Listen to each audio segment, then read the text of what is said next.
Did you ever think you would make it? I feel I'm so close I could taste sweet victory.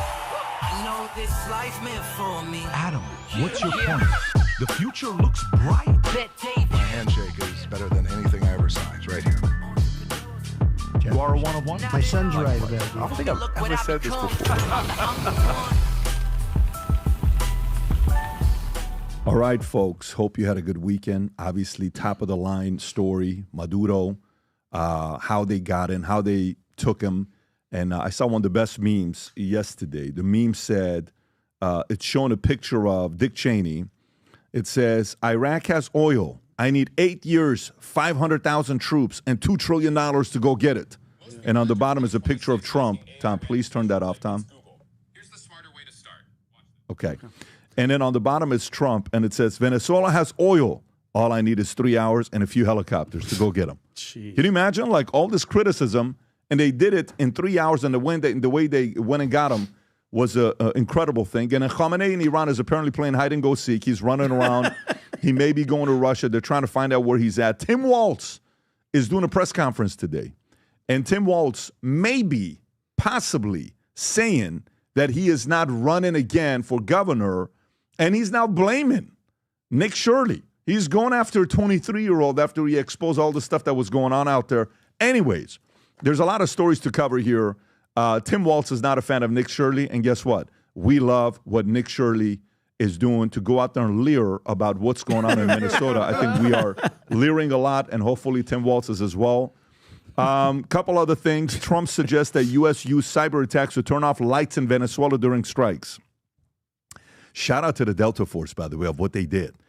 And if you're in New York, listen, whatever you do, folks, I don't know what else to tell you. If you're in New York and you're trying to buy gold or sell gold, or don't use Trax name while you're messing with them. The guy, he tends to expose you. And, you know, if you haven't seen this video yet, it may be the most viral video on Instagram this weekend. I have to show it to you on what happened, the sequencing of it. Very interesting story of the gold issues that happened there. General Dan Kane describes timeline of Maduro's capture. We'll talk about that. China slams U.S. hegemonic acts after strikes on Venezuela. China's not happy about it. World leaders largely express concern. Some praise about U.S. capture of Maduro. Venezuelans in South Florida celebrating Maduro's capture. Iran denounces U.S. active aggression against Venezuela, demands UN intervention for peace and security. And apparently President of Mexico, Sheinbaum, also made a call to UN to say, hey, can you get involved? Because she's worried something may happen to her. Joe Biden mocked for very unfortunate ex-post that captured Venezuelan President Nicolás Maduro. If you haven't seen Pete Buttigieg, nice guy, sweetheart of a guy, rough weekend. Truly rough. I'm not talking his personal life. Rough weekend with what happened on X to him. Not a good situation. You guys got to see this. It's pretty bad.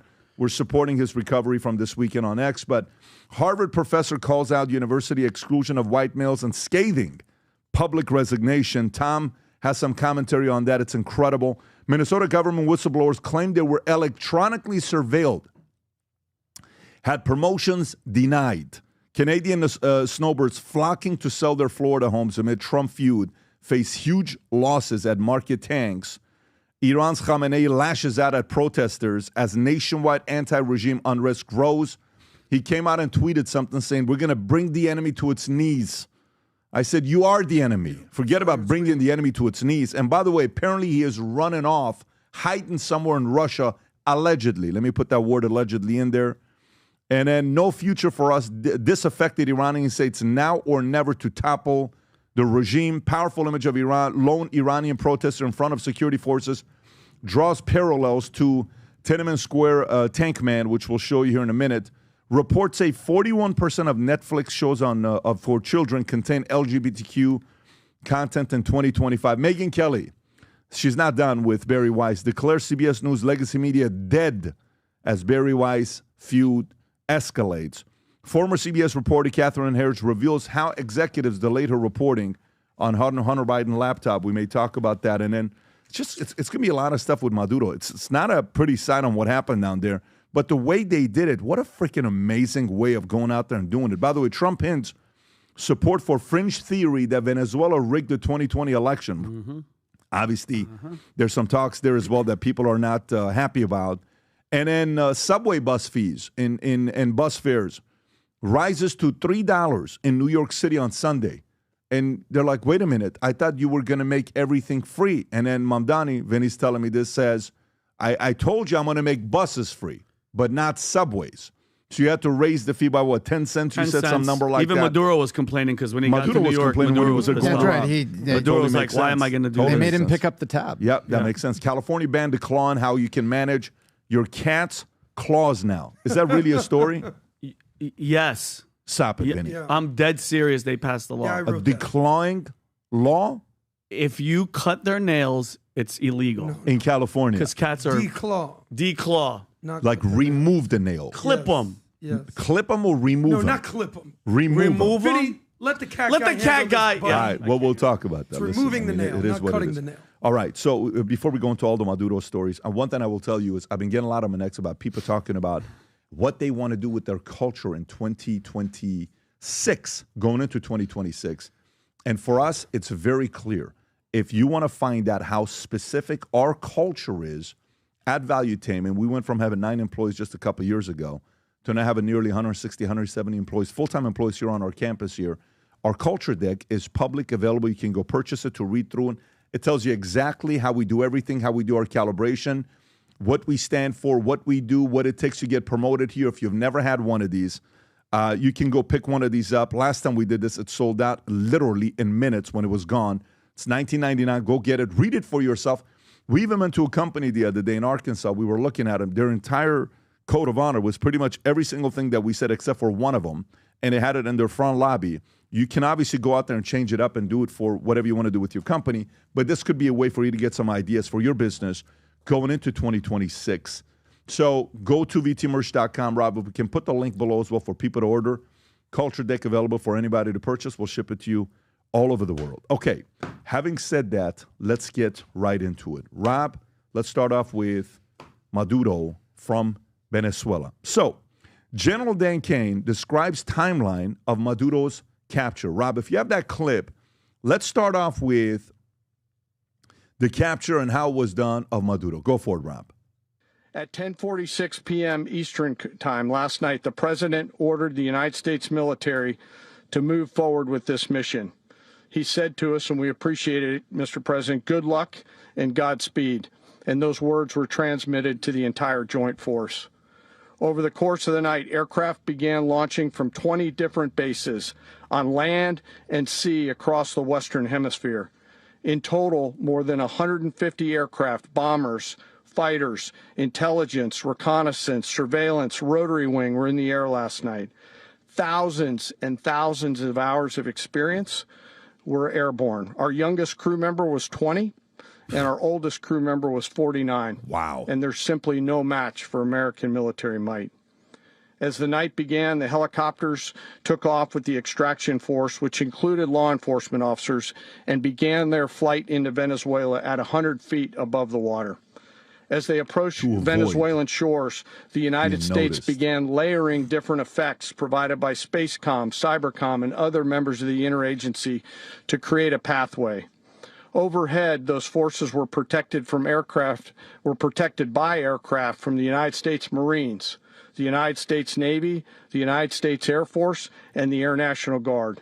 The force included F-22s, F-35s, F-18s, EA-18s, E-2s, B-1 bombers, and other support aircraft, as well as numerous remotely piloted drones.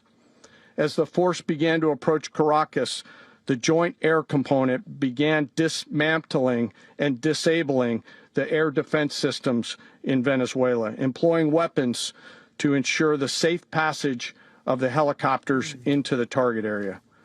The goal of our air component was, and always will be to protect the helicopters and the ground force and get them to the target. And in other words, guys, over 150 aircraft, bombers, fighters, and reconnaissance launched precision strikes on Venezuelan air defenses, military sites, to throw them off, by the way.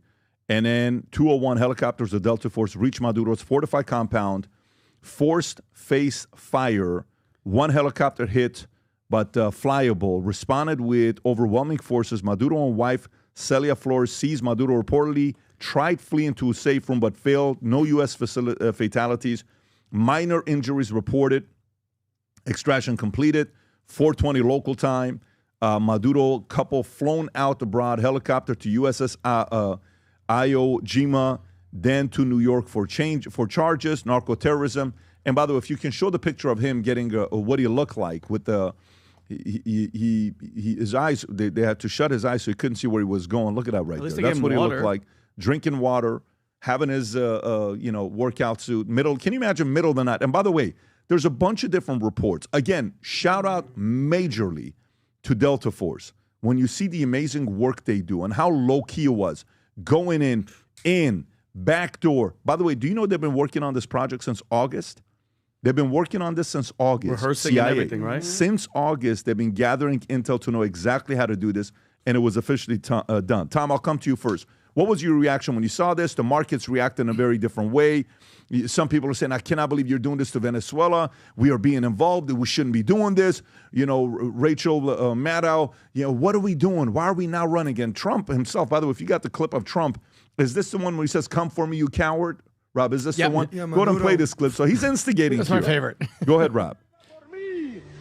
Aquí lo esperan Miraflores. No se tarde en llegar, cobarde. I just got three things to say. God bless our troops. God bless America. And gentlemen, start your Don't you just love it? Don't you just love it? Don't you just love it? If we're going to be honest, pause it. If we're going to be honest, Tom, I'm going to give it to you. He requested the president to come get him. If he didn't do it, the left would complain at him. They'd be like, well, how dare you ignore a minority? You asked for it, come get it, you got it.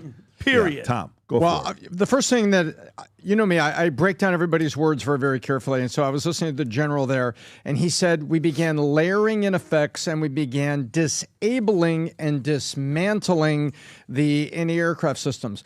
Supposedly Venezuela, and I dove into this a little bit, but supposedly Venezuela has the China anti-stealth technology. Well, apparently it didn't work. The layering effects they're talking about were electronic countermeasures and potentially cyber to create, as I said, the corridor for rotary wing. When you hear them say rotary wing, that's helicopters. And then disabling is cyber or other electronic means. Dismantling is, noise, where you saw the bombs and everything that were hitting any aircraft targets and hitting also their radar installations. And so the layered effects was just tremendous. The more I read about this, and the more you sat back, is that the mainstream media has got a defense analyst out there. I know CNBC has one, but they didn't talk about it. I am reading secondary, tertiary sources like Jane's on armament and everything to say just how amazing it was to go in there, shut everything down. They call it closing their eyes. They say, okay, close their eyes. And that's radar and everything. So that was number one that kind of was very inspiring to me, the way Delta Force did it so well, and the technology that was underneath there that creates this overwhelming multi-layer effect where we basically go in and out. And what was really good that was preserved was the people that Maduro doesn't care about, his own citizens. His own citizens could have been in the middle of a firefight, could have been secondary casualties, but they weren't. They got in, they got their target, got out. The other thing I found very interesting as I went to the political side is it was not lost on me that the rest of the world is upset because they lost a Marxist country and they lost a Marxist leader. That's on the side of the globalists that want the socialist Marxists. They lost one of their guys. And that's their funding. There's a Chinese gentleman that's funding protesters in America. Put Maduro back. Put Maduro back. They just took an L. Marxism took an L. They lost one of their guys. Think of it as a monopoly board. They just lost one of their key properties. And there's a couple clips, Tom. Those are the two things that I was thinking about. Good point. So there's a couple clips of people being asked who are there for protesting, and I have no clue what to say. But before we go there, Rob, let's go on the clips that you have for the president. Let's start off with this one, and we'll go to the other one, Robin, and Adam, Vinny, I'll come to you guys. Go for it. Maduro in the dead of night. It was dark. The lights of Caracas were largely turned off due to a certain expertise that we have. It was dark. He just layman's terms. By the way, Slept it go all back. the way. Go back. I him. cannot listen. I have so much respect for people that can hold it together and not laugh. It Marco? takes every single one of his abdominal muscles to not laugh right there. Marco Rubio. Look at his face. Go back 5 seconds, Rob. Go back. We have these lights we can turn off. Look at Rubio's face. You know he's looking at friends, and he's getting ready to crack a first play, Rob. Largely turned off. Look at it. Look, he looked at somebody that he wants to laugh. to He's a holding it certain together. Expertise that we have. It was dark. Okay. I So love listen, we got to give props to Rubio. have to. We have to give props. Okay, so here's him on the phone. Go ahead, Rob. Incredible job. These men and women that went out there last night, the courage they had, going into an area where, you know, all the lights were turned off. We turned off almost all of the lights in Caracas. I mean, this thing was so organized. And they go into a dark space with machine guns facing them all over the place. And then you hear from a guy that I'd never even heard of him. But you hear from some congressman saying, oh, this is so terrible. We're saving lives. And by the way, the boats, every boat, because that's sort of related to this, every boat that we hit saves 25,000 lives. I love it. I love how it's being broken down into what they're talking about. Every boat we hit saves 25,000 lives. And by the way, here's some of the protesters. Okay, so check this out. Let's show some of the protesters on how they're reacting to this. Go ahead, Rob. I love this one. What brings you out here today? Where I'm organized with the Revolutionary Communists of America. We're out here to say hands off Venezuela, and we unequivocally stand with the people of Venezuela against U.S. imperialist aggression. What do you think about the people of Venezuela celebrating on the streets? What? What do you think about the people of Venezuela celebrating on the streets today? I saw images of Venezuelans being bombed after the U.S., bombed Caracas. So I'm not sure what you're talking about, but yeah, I think you should definitely show me the bombings that you're talking about. I didn't see any. I don't know. I just saw it on Reddit. It was on the front page of Reddit. So, Okay. I don't know. But what do you think about the people celebrating? The hundreds of thousands of people that are in the streets celebrating. I have yet to see it. Can you show me that? Yeah. Sure. U.S. Here, imperialism. people celebrating on the streets here. What do you think about that? I mean, at the end of the day, I stand with the people of Venezuela against U.S. imperialism. The U.S. has no right to bomb the people of Venezuela. The U.S. has no right to kidnap another. Go to the other one, Rob. If you another- can, the other kid. There's another one that's very funny. The other one I sent you as well. On not that one. There's one. That's the one right there. Go ahead. Watch this one. What do you know about Nicolás Maduro? I don't know much, bro. I don't know, fool. But I'm here with Central CSO, and we fight against all this with like the Trump administration, ICE, police brutality. So we're just here in support of all that. Just make a list. What does Maduro have to do with all that?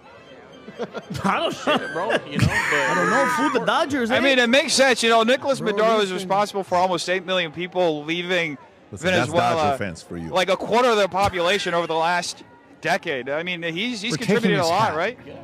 Yeah. Take that hat. Watch this. But we just here supporting. You know what I mean? Yeah. Yeah, go Nicolás Maduro. Can we do that? Let's do it. Go. No? Yeah. He realized by What do you then. know about Nicolás Maduro? Okay, Vinny, thoughts? Well, last year we talked about signal versus noise, and I think the noise of the left is falling on deaf ears. Nobody cares. You know what the signal is? The people of Venezuela. Okay, I have yet to see one Venezuelan, Tommy, one, be like, what are they doing? It's all leftists, white liberal women, and people that are getting paid to do it. And by the way, this noise is paid for by the enemy. Okay, the hands-off Venezuela protest that was happening in New York supporting Maduro was organized by the People's Forum. That's an NGO that received over $20 million from a billionaire who lives in China, FYI, with ties to the CCP. The NGO's primary funding is from Neville Roy Singham. Singham's residence is in Shanghai. His business ties are with the CCP. He attends CCP-related events, and he funds media outlets echoing Chinese state narrative. None of these people know what they're there for. All their signs are bought and paid for. It's the same as the No Kings. It's the same as all that paid and inorganic protesting. It's all horse crap. And the most important, I think, is with everything that happened, China, we talked about this before, was visiting. While this was happening, the day before, Maduro met with Xiu Xinqi, I can't even say the name, representative of the Chinese government on Latin American affairs at the Miraflores Palace, where he asked Trump to go come get him. Maduro said, I had a pleasant meeting with this guy, special envoy to President Xi Jinping. We reaffirmed our commitment to strategic relationship that is progressing and strengthening in various areas for building multipolar world and development of peace. Okay? Let's not play games. China is our biggest threat. They're not an adversary. They are our enemy. Look what they did with COVID, zero accountability, and they're laughing in our faces, okay? We have to deal with them, Pat, I think, head on, okay? If not, what's to stop them from doing another COVID or a cyber attack and all that stuff? I think the drugs and all that stuff is a cherry on top, but I think this strategic thing with Tom, China, Russia, it's such a great move that I think that he did because now it's ours, okay? And guess what? Yes, we're going to get money from the oil. Good. They're going to make money as well. But why is China and Russia over there? Stay on your own side of the hemisphere. We don't want you, Adam. If you think about it, why are they here? Why are they letting them get close? This is a great move, I think, by President Trump. And if I hear one more person go, we're going to war. He did this attack was in 1 hour. That's an episode of Friends with commercials. In, out. I love it. I absolutely love it. Now America is back. Friends, yeah. We're back. Adam. Well, F around and find out. Shout out to the U.S. military. Shout out to Delta Force. Wow. We are some gangsters out there. So I'm from Miami. I have so many Venezuelan friends. They're such amazing people. So the happiest people in the world today are Venezuelans. Second to that are the Cubans who understand the struggle of Venezuelans. The cheering going on in Miami, all over Miami, all weekend was profound. This is the biggest on the street protest, parade, excitement since 2021 when there was the Libertad Free Cuba movement, 2021. Since then, the biggest parades since Fidel Castro died in 2016. Because the people of Miami who've had to flee socialism and flee communism understand. Juxtapose that with insane white liberals cheering for Maduro.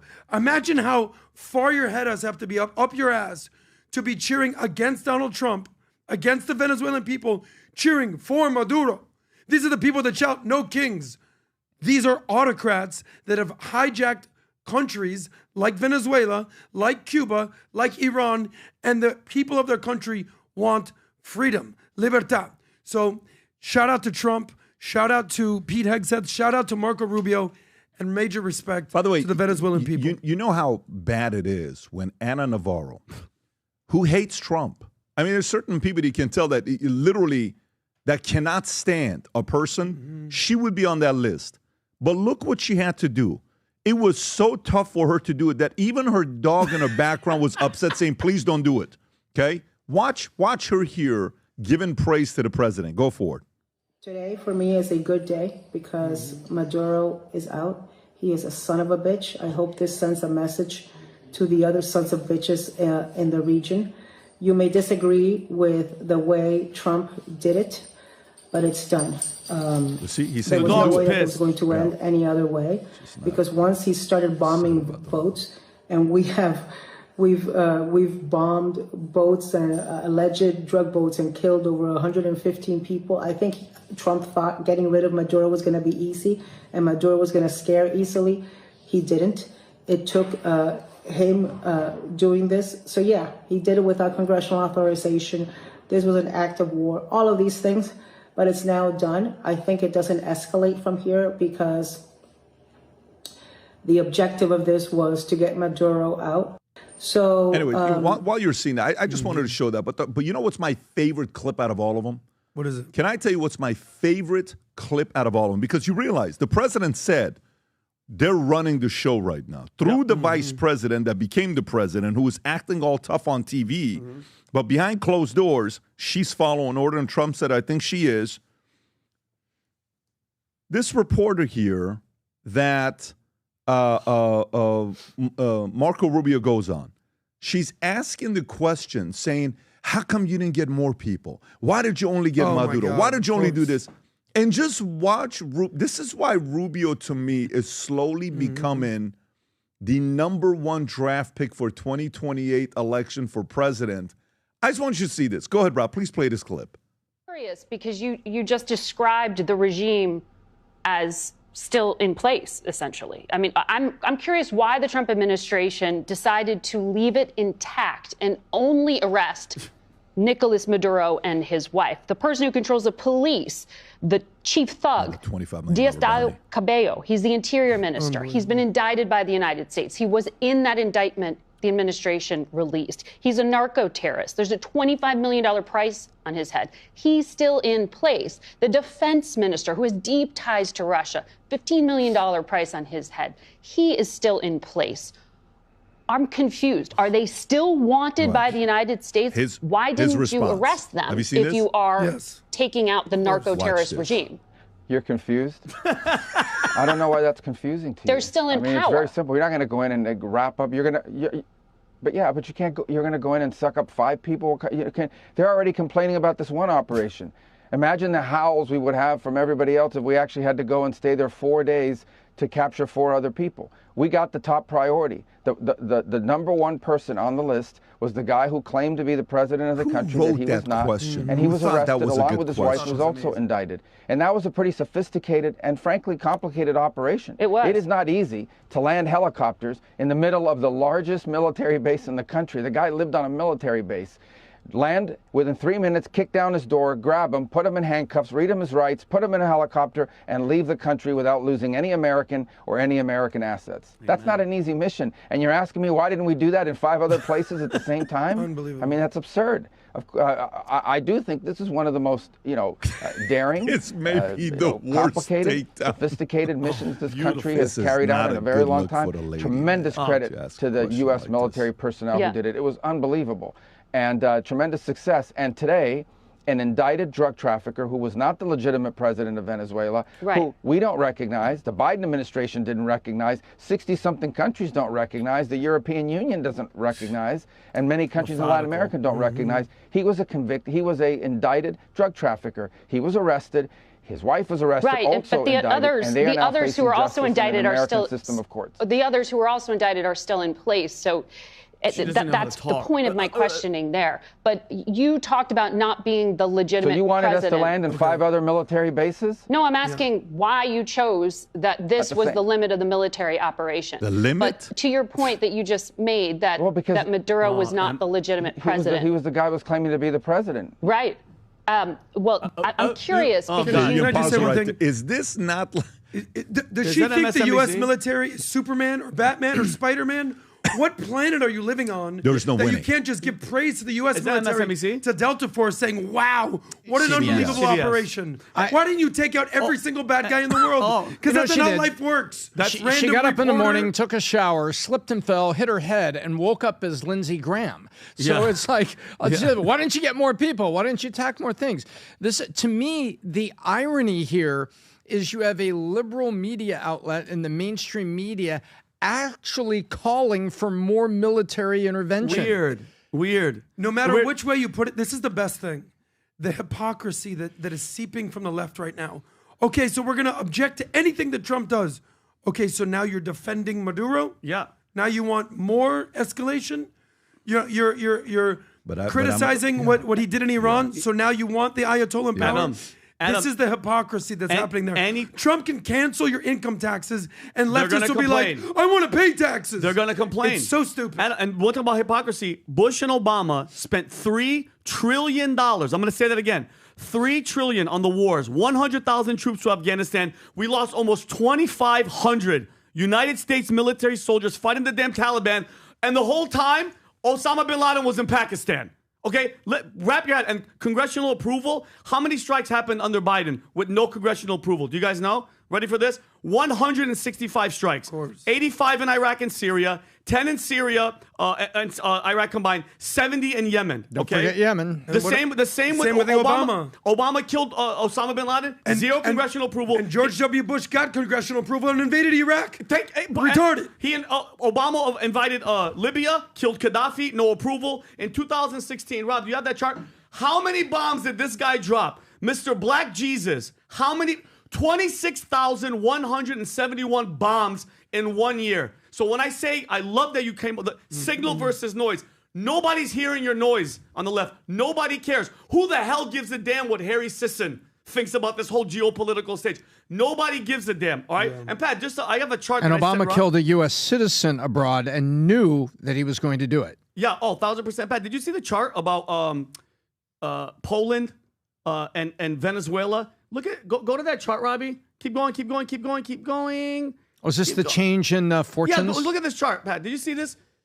Zoom in, Robbie. Venezuela, per capita country's gross domestic product divided by population. Look at that. And go back up. Once they become socialists, look what happened. Once Poland said, no, we're not going to do it, look at what happened. Isn't that weird? Poland versus Venezuela. Who would have ever thought this? Who would have thunk? But Pat, I have a different angle. I want to see what you guys think about this. Immediately when the bombing happened, immediately on the 3rd, right after, Trump started posting stuff on Truth Social about the 2020 election and Dominion. Okay, and one of them was, Robbie, I think is one of these. Pat, look at this. This was a Venezuelan military intelligence whistleblower confirmed the CIA outsourced election rigging technology like Smartmatic and Dominion from Venezuela. Okay, so maybe, just maybe, all right, Trump and Maduro, this is just allegedly, maybe, whatever. They made a deal. Maduro says, okay, I'll let you guys capture me, come in, do the whole thing. In return, I'm going to drop dime on every single one of the voting, cheating thing that happened in 2020. Okay? And if you remember, Pat, Lou Dobbs in 2006 had a whole thing. I'm not going to have Rob play it about cheating at him and all that stuff. And then Sidney Powell, Robbie, can you play the one on Sidney Powell? She's been talking about this for years. She got in trouble and everything. Listen what she talks about. Can hardly wait to put forth all the evidence we have collected on Dominion, starting with the fact it was created to produce altered voting results in Venezuela for Hugo Chavez, and then shipped internationally to manipulate votes for purchase in other countries, including this one. It was funded by money from Venezuela and Cuba, and China has a role in it also. We have staggering statistical evidence. We have staggering testimony from witnesses, including one who was personally in the briefing. I'm just saying, all of this you never know what's going to come out of it. Trump, every time I think I know what he's doing, there's always something underneath it that he's doing. By the way, and people want to talk about affordability. Is this oil that we're going to get? Is that going to help the affordability in the United States? Are we going to get lower gas? So you know what I love about, there's another clip about Rubio, Western Hemisphere, which I think was brilliant, that both he and Trump said. They said, wait a minute, what are you talking about? So the oil that China and Russia and Iran are coming to take, this is on the West, that's the one right there, Rob. This is on the Western Hemisphere. No, you're not going to come and take it. This is on this side. Go ahead and play that clip, Rob. This was brilliant. If the purpose of the operation was to capture Maduro and bring him to justice, why does the United States need to take over the Venezuelan oil industry? Well, we don't need to. First of all, let me go back up. We don't need Venezuela's oil. We have plenty of oil in the United States. What we're not going to allow is for the oil industry in Venezuela to be controlled by adversaries of the United States. Bingo. You have to understand, why does China need their oil? Why does Russia need their oil? Why does Iran need their oil? They're not even in this continent. This is the Western Hemisphere. This is where we live. And we're not going to allow the Western Hemisphere to be a base of operation for adversaries, competitors, and rivals of the United States. Have specific oil companies? We also want to see that oil and the proceeds from it. Hold on. We want to see the oil proceeds of that country benefit the people of Venezuela. Why have 8 million people left Venezuela? 8 million, the single largest mass migration probably in modern history, left Venezuela since 2014 because all the wealth of that country was stolen to the benefit of Maduro and his cronies in the regime, but not to the benefit of people of Venezuela. You know how destabilizing 8 million migrants is? The number one fear that Brazil has, that Colombia has, that all these countries in the region have about what's happening in Venezuela and our involvement is they're afraid of another mass migration event. That's what they fear. This is deeply destabilizing stuff. It's not going to continue to happen. They are not going to come from outside of our hemisphere, destabilize our region in our own backyard, and us have to pay the price for it. Not under President Trump. I got this one, Pat. So there's an article here that talks about that China doesn't want U.S. hegemony. Do you understand what hegemony means? Hegemony means you run the world. So what do you think that Russia, Iran, and China are doing in Venezuela? Hegemony. Do you think they're looking for arepas and big booty Latinas? No. Whoa. They're interested in the oil that comes from Venezuela, which has the largest reserve oil in the world. So we need to start acting like grown-ups here. China wants to take over the world. Do you want to live in a world that China runs the world, or in a world that United States run the world? That's what this all comes down to. Do you want U.S. running the world or China running the world? Look at who's praising the actions with Maduro. Look who's looking out for the people of Maduro. Iran made a statement. Russia made a statement. China made a statement. Cuba made a statement. These are all enemies of the United States. Yeah, but there's another thing that's brewing here behind closed doors, which is very weird. You're making the Monroe Doctrine, which they talked about. If I could just say this, Monroe Doctrine is this. James Monroe said basically U.S. runs the Western Hemisphere. Now, he said that before we had nuclear weapons. I'm not old enough to remember this. Tom, you might remember this. There was something called the Cuban Missile Crisis in 1960 something, whatever. Yeah, when JFK was okay, so when JFK was president. So why were we so against Cuba having missiles? Because they're 90 miles off the coast of Miami. Correct. Why do we want these foreign adversaries, enemies you may call them, having access to a country on our hemisphere where they can set up camp and attack the United States? Nope. To me, this is sending a message. Yep. We're not playing around. Yes. This is grown-up stuff. You might not like Trump interfering. Oh, wow. He gets in, he gets out. He takes out Maduro. He removes the nuclear capabilities of Iran. He gets in and out. Soleimani, in and out. He's not starting foreign wars. The whole argument that Trump's starting foreign wars, what foreign war? You're making that up. He's in, he's out, he's precision. Yeah, but this is, again, yes, I saw the whole thing with Iran, with China, with, who's responding to, oh my God, what's going on? Who's criticizing it, right? This one is mainly to the far right, the woke right community that they said, I didn't vote for this. Mm-hmm. I didn't vote for this. You didn't vote for what? I didn't vote for war. What war? The guy at the top, he voted for war. Dick Cheney. Okay? Iraq has oil, weapons of mass destruction, need 8 years, 500,000 troops, and $2 trillion. The guy at the bottom is like, no. Venezuela has oil, but all we need is 3 hours and a few helicopters to go do it properly. Remember the criticism when Biden got elected and the way we left Afghanistan? Ridiculous. Now you realize how lack of precision that was directed with the way Biden did it. Imagine if Trump was leaving Afghanistan, what things would have happened. These are things that people have to pay very, very close attention to when they see how he's doing it under his watch, under his regime. Yes, now let's talk about the other side. Let's play devil's advocate a little bit. What's the devil's advocate? Rubio said this has got nothing to do about oil. We have all the oil in the world. Yeah, we're probably producing the most oil in the world. If you pull up the chart, Rob, on X, on how much oil we produce against all the other countries in the world, yeah, we're definitely producing a lot. But the reserves, Venezuela's number one, more than Saudi. So let's not get it twisted. They got oil, they got gold, look at that right there. Look at that right there, where we were at. Moly. Saudi, look at from 1900, move forward, look at Saudi. Saudi's been dominating for God knows how long, and then they dropped off from 1970 down to 2010. Saudi is, that's Saudi right there, yeah. U.S. was doing the most, and then we dropped off a little bit from 70 to 2010, and then Saudi kept getting going, and then U.S. is all the way to the top, right? And by the way, even if you look at producing, look at where Venezuela is there. You don't see Venezuela there, right on that list. So yes, it's strategic. Yes, it could be because of the gold. Yes, it could be a lot of different things. Now, here's a question. The question becomes, who's next? Because Claudia Sheinbaum calls the UN and says, hey, maybe we need to step in because this is getting a little bit out of control. Okay, Claudia Sheinbaum, Mexican president. Why is she calling the UN? Because Trump broke Article 2 of the Charter of the United Nations. So she is worried about what could happen. Now, she's speaking on her behalf or the cartel. No one knows. What's Cuba thinking right now? What's Iran thinking right now? What are a lot of countries? What is Colombia thinking right now? The president was asked about Colombia because remember what the Colombia said to the president. If something happens, we'll take him out. Remember when the Colombian president will take him out? Oh, put me in your little orange pajamas. That's right. Yeah. No, but he said, we'll take him out. Right? Rob, do you have that clip when he said, we'll take him out? There's a clip, Petro. Just put Petro, take him out on X. Petro, take him out. Couple months ago. And I said, there's no way you can talk like that about another person. Nope. There's no. That's the interview right there. Look what he says here. Fast forward, Rob, if you can, to the last 30 seconds. Right there. From right there is fine. Go ahead. Watch this. Negociación posible para los millones de colombianos que dependen de esos empleos y de esa economía. La humanidad tiene una primera salida y es cambiar a Trump. It is to change Trump. De diversas maneras. In various ways. Puede ser por el mismo Trump. La más fácil.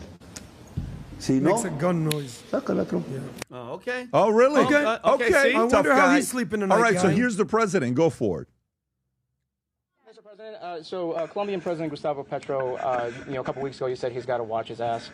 And today, he said he's not concerned about anything happening to him in the aftermath of this operation. So, just what your message is about that. Well, he has cocaine mills. He has factories where he makes cocaine. And yeah, I think I stick by my first statement. He's making cocaine. They're sending it into the United States. So he does have to watch his ass. I love it. So you're seeing this. By the way, look at the president's energy. You know what is the best about how he's speaking right now?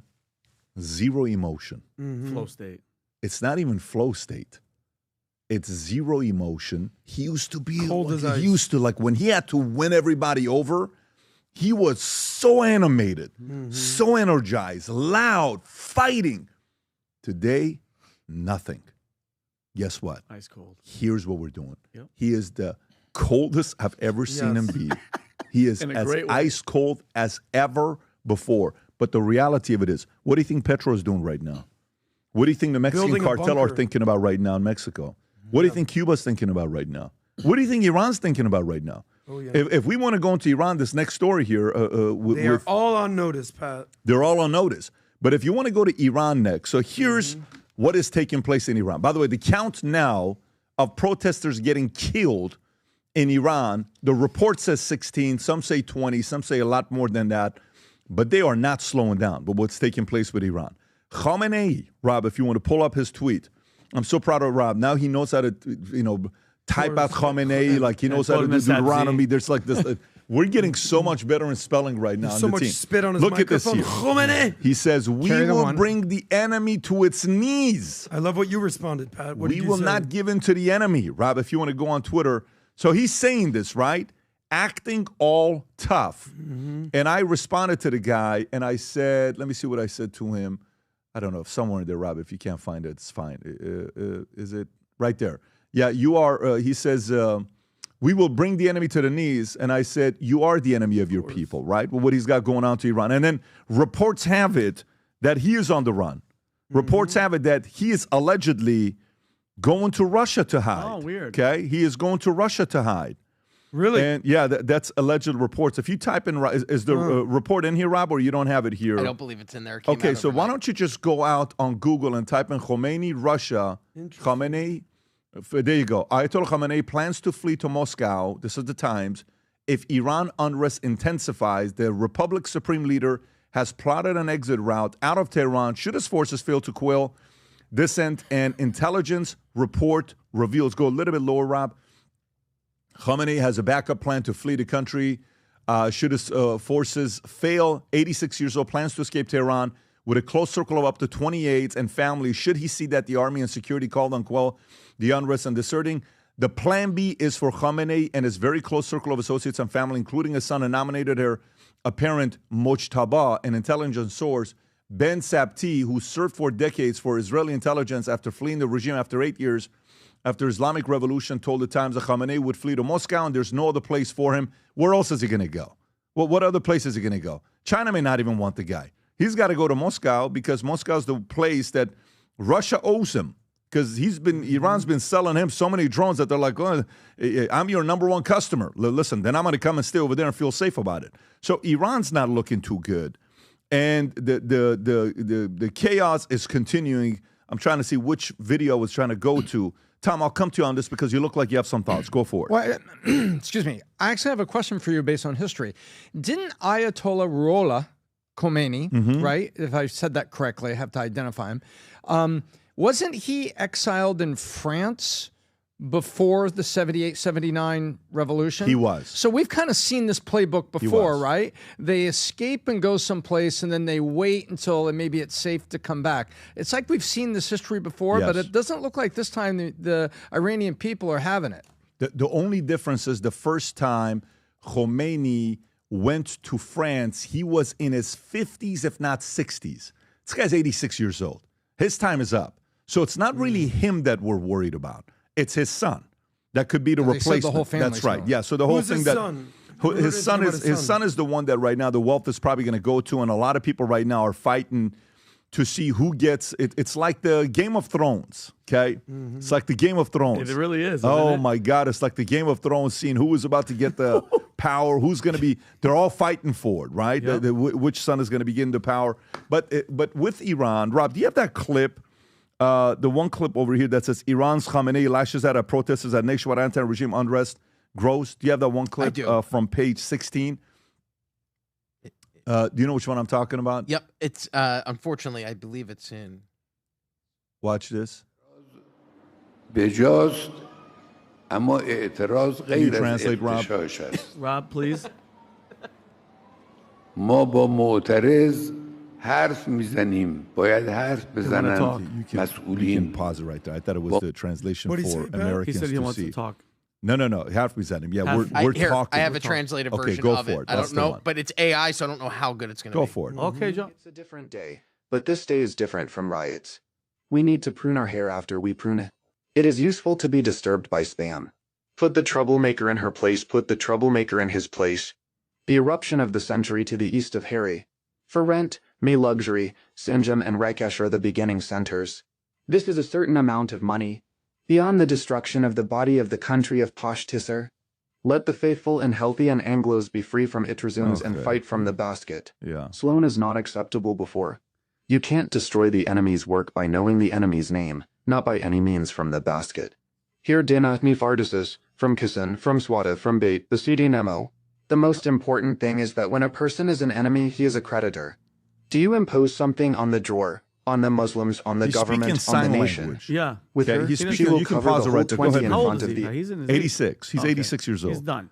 He's 86 years old. But it's not him that you're worried about. It's his son that you're worried about. And right now, with everything that's going on over there's stories about it. Here's a story from The Guardian. No future for us. Disaffected Iranians say it's now or never to topple the regime.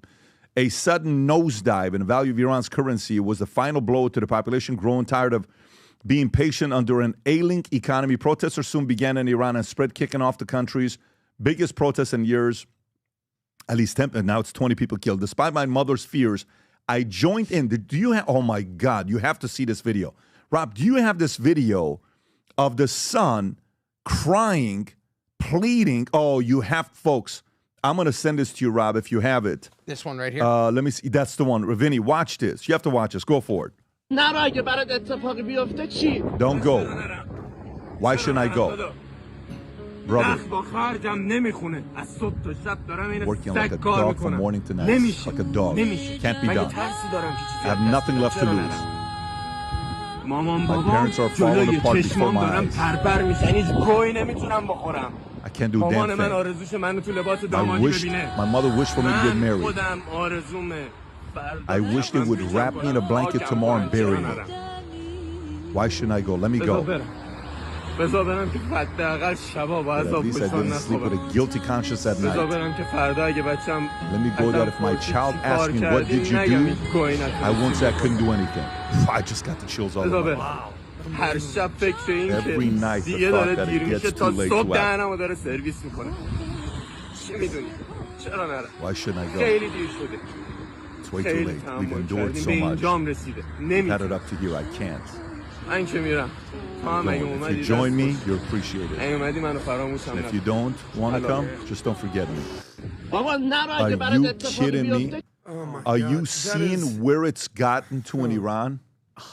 And when I hear people, and we're all going to hear the same noise over and over and over, they have no idea what the hell they're talking about. Okay, they're just sitting here talking crap, and they don't understand. By the way, first of all, I am so proud. It's come to a point of that. Okay, and then when people are like, "Oh, Israel in America. Shut up, okay? Do you understand what it's like to be ruled by these people, okay? Like, first of all, you got to cover your face, ladies, or they'll beat your ass in the head and kill you. Remember that girl? I forgot her name. It was just hanging off her head. They beat her ass to death, okay? If you're a protester, they will find you and they will kill your ass, okay? Public hangings.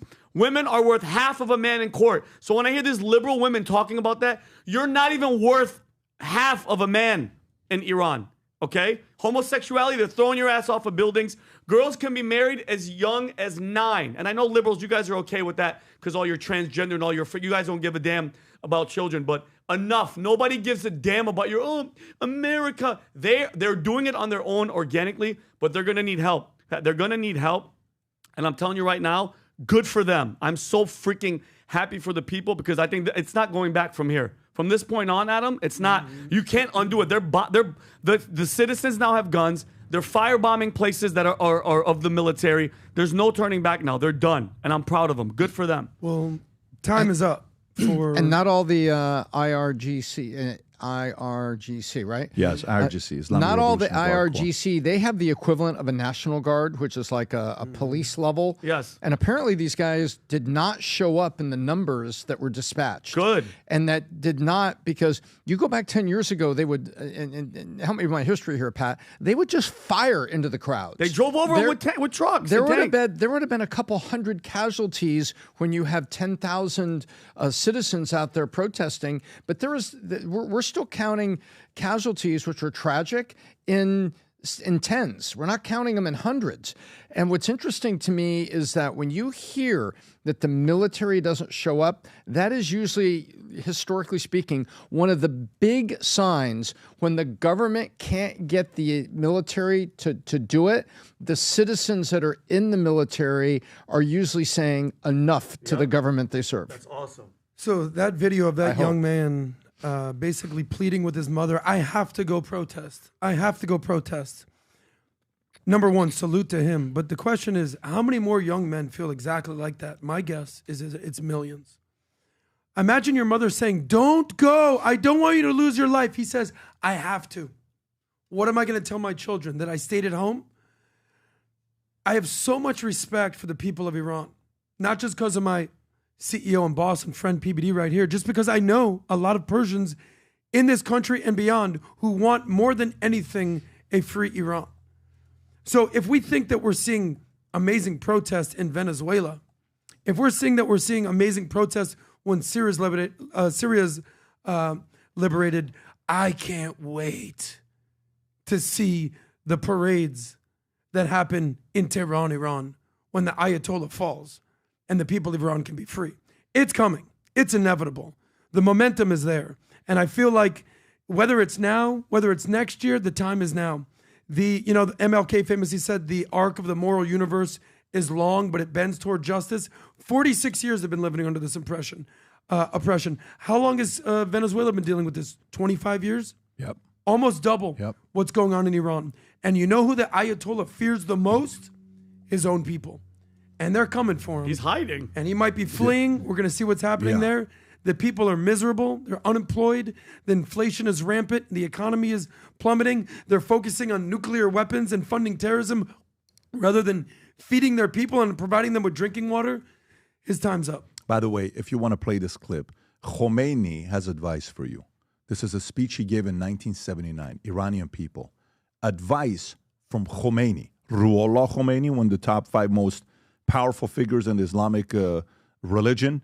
If you play this, they won't understand it. I want to read up top. So, Rob, if you can get out of it and then play it while having that. So in this speech, this is somewhere around October of 79-ish when he's giving the speech to the Iraqi people. But we can turn this message around and play it for the Iranian people. Go ahead, Rob, play the clip. What he's saying here is blow up places that belong to the government, paralyze its economy. Don't pay taxes to it. Don't pay for water and electricity. Don't give it the other things it wants. Hold demonstrations. I know that everyone has a bleeding heart from this regime. Stab it in the back. Go on strike. It cannot stand against the nation. Pause it. Khomeini is giving you that advice. Khomeini is giving you that advice. Okay?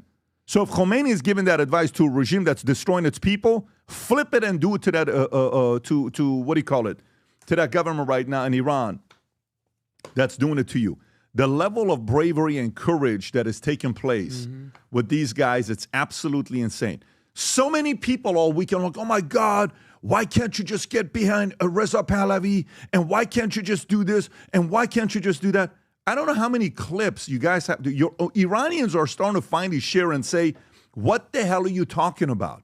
Here's what Reza Pahlavi said to all your Iranians that are so, infatuated and you have this romance like, oh, but no, but you don't understand. Here's what Reza Pahlavi said. Why don't you take his word for it, Rob? I just sent you the clip. It's all over X. And I have multiple clips like this to ask him, do you want to go back to Iran? No. Do you want to take your family back? No. He has said it now, and it's all over the place, and you guys are still romanticizing with this. Watch this clip. Go ahead, Rob. You keep asking one question, whether or not I'm going to take my family back there. Because in a way, you are thinking whether or not you can take your family back there. We would all like to be able to go back home and be able to live there if possible. And I see in a realistic sense that we can keep flowing and going back and forth. We don't have to be pinned in one place. We cannot divest because, honestly, my life has been for the past 40 years here in America. My children live here. My friends live here. Everybody that I know is here. So it's almost unfair to them. If I was to go back, what do I go back to? But you keep asking one question. If I go back to Iran, his line, what do I go back to? Do you know what's the criticism he's gotten over the weekend? Over the week? While this is happening? Where are you? People are saying he was on vacation. He's doing what he's doing. Rob, I'm going to send you this clip here. I don't know if you want to accept it on your phone. If it's not coming through, I can text it to you as well. He doesn't want the job. And all this, chanting, you guys better find another person. He can play a very important role. I hope he does. But all this chanting you're doing, the Iranian, it's not letting you, Rob, to come through? No, sir. Okay, it's all good. I'll try to text it to you to play it. And this is again from your guy that you guys want, who doesn't want the job. Doesn't want the job. I said something last Friday night on the podcast. I said, I'm going to post it on X and direct it at him. Probably I'm going to post it right after this and say a question for you, Reza Pahlavi, a message for Reza Pahlavi, and see what the audience will say about it. Rob, are you getting the text or no? It just came through. Okay. So if you look at this video, this is from the other conversation that we had together. Very point blank question. Do you want this job? Do you want to go back and be the CEO? He says no. He says no.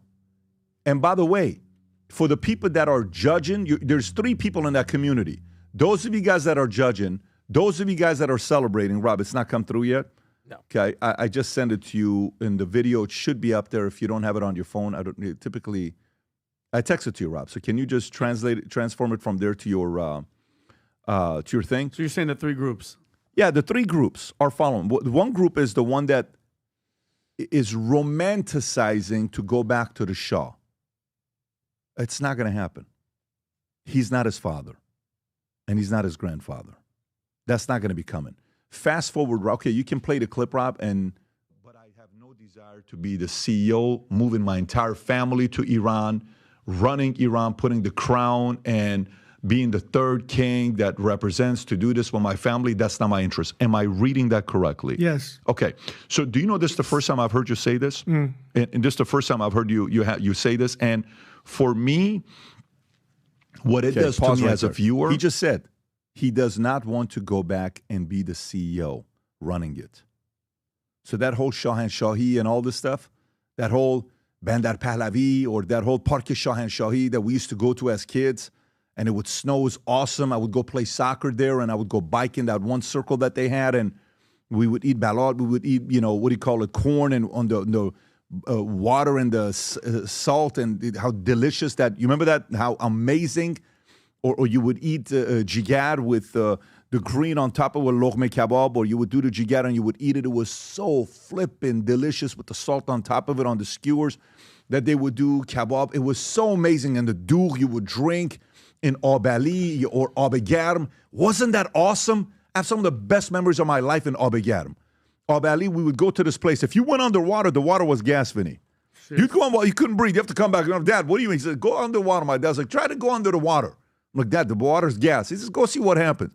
You go under the water, you go, I can't breathe. Boom, you come back up. We go to a place called Abegarm. The place smelled like hot water. Abegarm, warm water. You would go and be in the warm water. Those days under Mohammad Reza Shah Pahlavi are not here. We will forever romanticize about those days, about the way he carried himself in interviews and everything that he was doing. Those days are not here today, but he can play a very important role. So one group, it is a romantic group. The other group, that's the hating group of him, that also needs to stop. And the third group is the group that is just saying, man, I just want to see Iran be free again. Fantastic. If you're part of the third group, go find a candidate that's willing to do the job. Go find a candidate that's willing to do the job in Iran. That's what you guys need in Iran. Iran needs, but by the way, if you think about the sequencing on the way that it's going, here's what's common. What's common is what? In U.S., what did they do to Venezuela? You need a U.S. You needed U.S.'s help. Okay, what's going to happen with Cuba? By the way, can you imagine if Cuba also goes through it and we start going to Cuba and visit? That'd be nice. You need U.S.'s help. What do you need for Mexican cartel to be done? Sheinbaum is not cleaning house. Of course you not. need Americans' help. Well, what do you think is going to happen with Iran? Okay, all of these things, this is Iranians' biggest opportunity. Don't screw it up. Look at that young man is pleading for freedom in Iran. I hope he gets his wish and it becomes a reality. But I hope the Iranian people are finally using some logic and emotion combined, realizing you got to move on of the Mohammad Reza Pahlavi coming back to Iran because he does not want to do that. His son does not want to do that. So every movement needs a leader, needs a figurehead. I mean, here at Valuetainment, we rally behind you. Corina Machado, she won the Nobel Peace Prize. We'll see what happens with her in Venezuela. You've been very outspoken. You don't think the Shah is that guy. He said it himself. Not the Shah, the Reza Pahlavi, his son. Yeah. That's what I'm talking about, Yeah. the Shah's son. Yeah. Who do you think is the figurehead of Iran? That's the question. problem. The problem is nobody is vocal enough to know who it is. And of the people that are, you know how many candidates they've imprisoned? You know how many candidates in Iran are in jail right now? You know how many candidates that are potential people that could run the place are in prison, silenced? You know how many? A ton.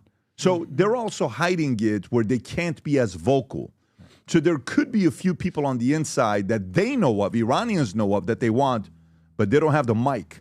Like you got the mic in America. They don't have the mic to go around and do things. What are they going to do? Leave Iran and go campaign out of Dubai? Of course. Are they going to leave Iran and go campaign? By the way, you know what's the biggest thing that Iranian people are saying? Hey, Reza Pahlavi, why don't you go to Azerbaijan and say a few words from there? Come closer to Iran. Show some stuff. He's not doing it. The one thing about Trump, let me tell you what was very crystal clear about Trump, about Milei, about Bukele. You know what it was? They're willing to do the legwork. They're willing to go out there. They're willing to pay a price. They're willing to drive. They're willing to work their tails off. It's very obvious. We, the market, said, who is this crazy Elvis-looking guy from Argentina? There is no way he'll ever win making out with people on stage. Guess what? He won. Who is this Bukele guy that's in his early, mid-30s? He thinks he's going to be the leader and clean up El Salvador? Yes. Oh, shit. Maybe he's right. He won. Who is this, TV guy, billionaire, real estate guy? He's just doing a publicity stunt. No. He won and is cleaning house. Who is Reza Pahlavi? Somebody that can help Iranians, but not the guy that's going to play. He doesn't have the fire in his belly. He doesn't have the will. He doesn't have the voice. He doesn't have the presence. I got 4 kids. You think all my kids want to go out there and do something big with their lives? You know, if a father wants every one of his kids to want to have the fire to do something big with their lives. Trump's got 5 kids. Who's the most successful one? Eric Jr., Ivanka. They're all doing great. Well, who would you say? Eric to me is, I think, number 1. Okay, who knows if it's going to be Eric or it's Don or it's Ivanka. Could be Barron. Maybe it's Barron. But Tiffany, guess what? What's Tiffany doing? She's a wife. She's to herself. Yeah. Everybody has to live their own life. Of course. Okay, everybody has to live their own life. How old was he when he had to leave Iran? Well, he left before the revolution. They got him out before the revolution to be safe. So he fled. And he's lived a pretty comfortable life He's lived in America. a very comfortable life. So He's maybe never it's really just had a that real he's job. had the silver spoon effect. He's never had That's to exactly deal what a lot of with people are what saying. most Iranians who lived in Iran have had to deal with. I know there's going to be How would he know? random and outside of the box. Yeah. And whoever they pick, like, I think bringing like a Christian into the mix, just hear me out, Adam. I know it's a Muslim nation, whatever, but every country out there that lost Christ, okay, is in constant state of war, crime, terrorism. I mean, Mamdani's a Muslim and he's in New York. Why can't it happen over there? I think, me personally, Tom, a Christian leader there would be impartial. And I'm telling you from experience, it'd be a whole different game. There wouldn't be any of this throwing people off of buildings. Women wouldn't have to cover their heads. Every time Christ was taken out, look at the outcome. Go ahead. Look at Syria. Well, I don't care what religion this leader turns out to be. What do you mean? Well, it does, Adam, I'm just saying, as long as they can galvanize the people. Look, the Persian Empire was never Islamic. It was never Christian. It was Zoroastrian. Yes. If you're familiar with that. Yes, of course. For me, the religion is obviously important. It's a major component. Huge, Adam. But it's Adam, who can the people get behind? What is this? I am not Muslim. I am Persian. I hate Islam. That's what this is right there. I am not Muslim. They've been I am colonized. But if they put somebody else in, Adam, that has that same attitude, it's going to become Syria. Well, Shah Reza Pahlavi was Muslim.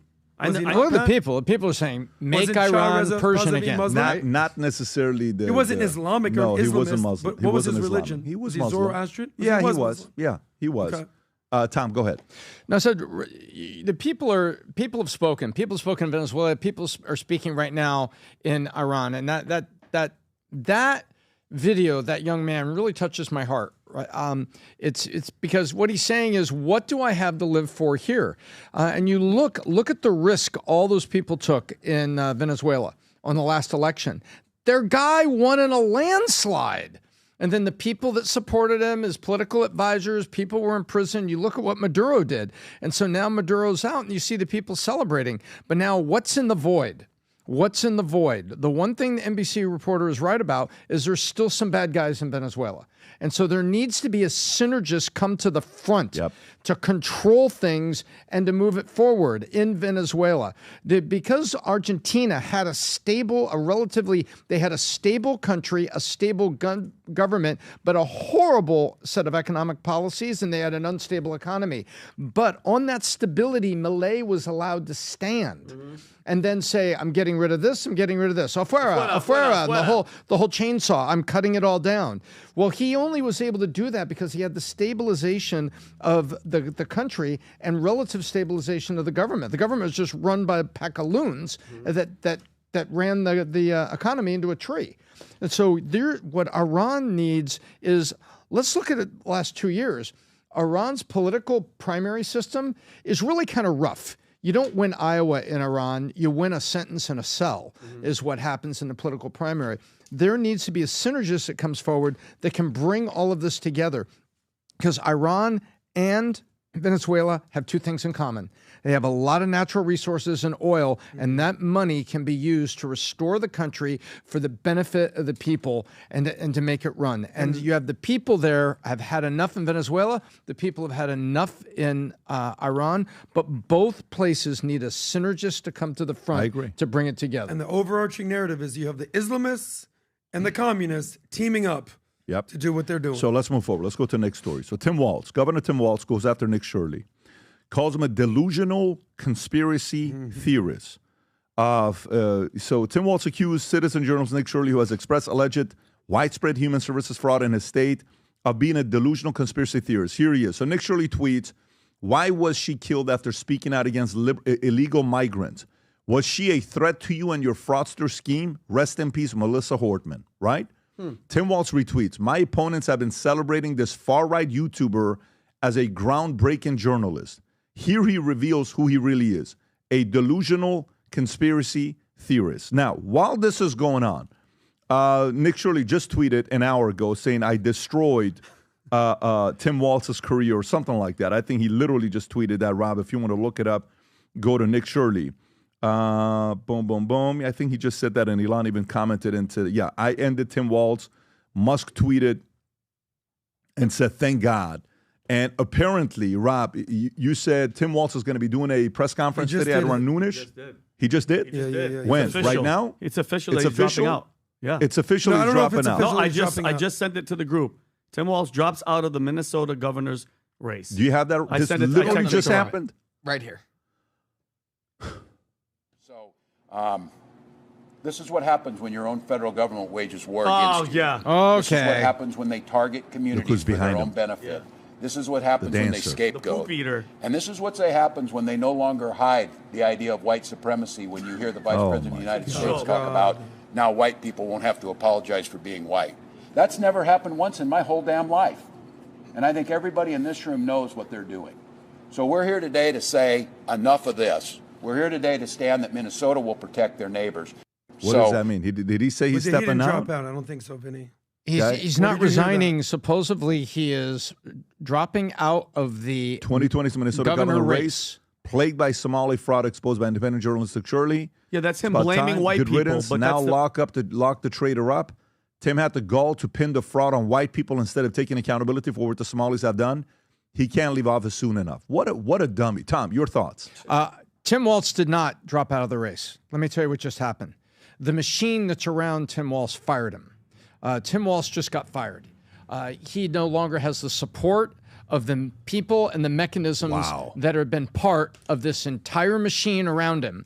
And he just got fired by the people that he's in cahoots with all of this fraud and everything going on, because they know that the spotlight just gets hotter if he wants to run for this election, and they know they risk losing the Minnesota governorship in the process of it. And they don't want people talking, because people are starting to talk. You've got people that supported him, people that were part of it, that are starting to talk. You've got the federal government dropping in. Last Thursday afternoon, was it? The federal government froze any transfers of federal funds to the welfare programs in Minnesota, I believe. They've been frozen pending full review. And so I believe what we are just seeing here is that the gig is up, and the people that are around him is like, Tim, we got to get you out of here, because we got to do a little extraction, because we can't have you running this and being a lightning rod for criticism and attention on the rest of us.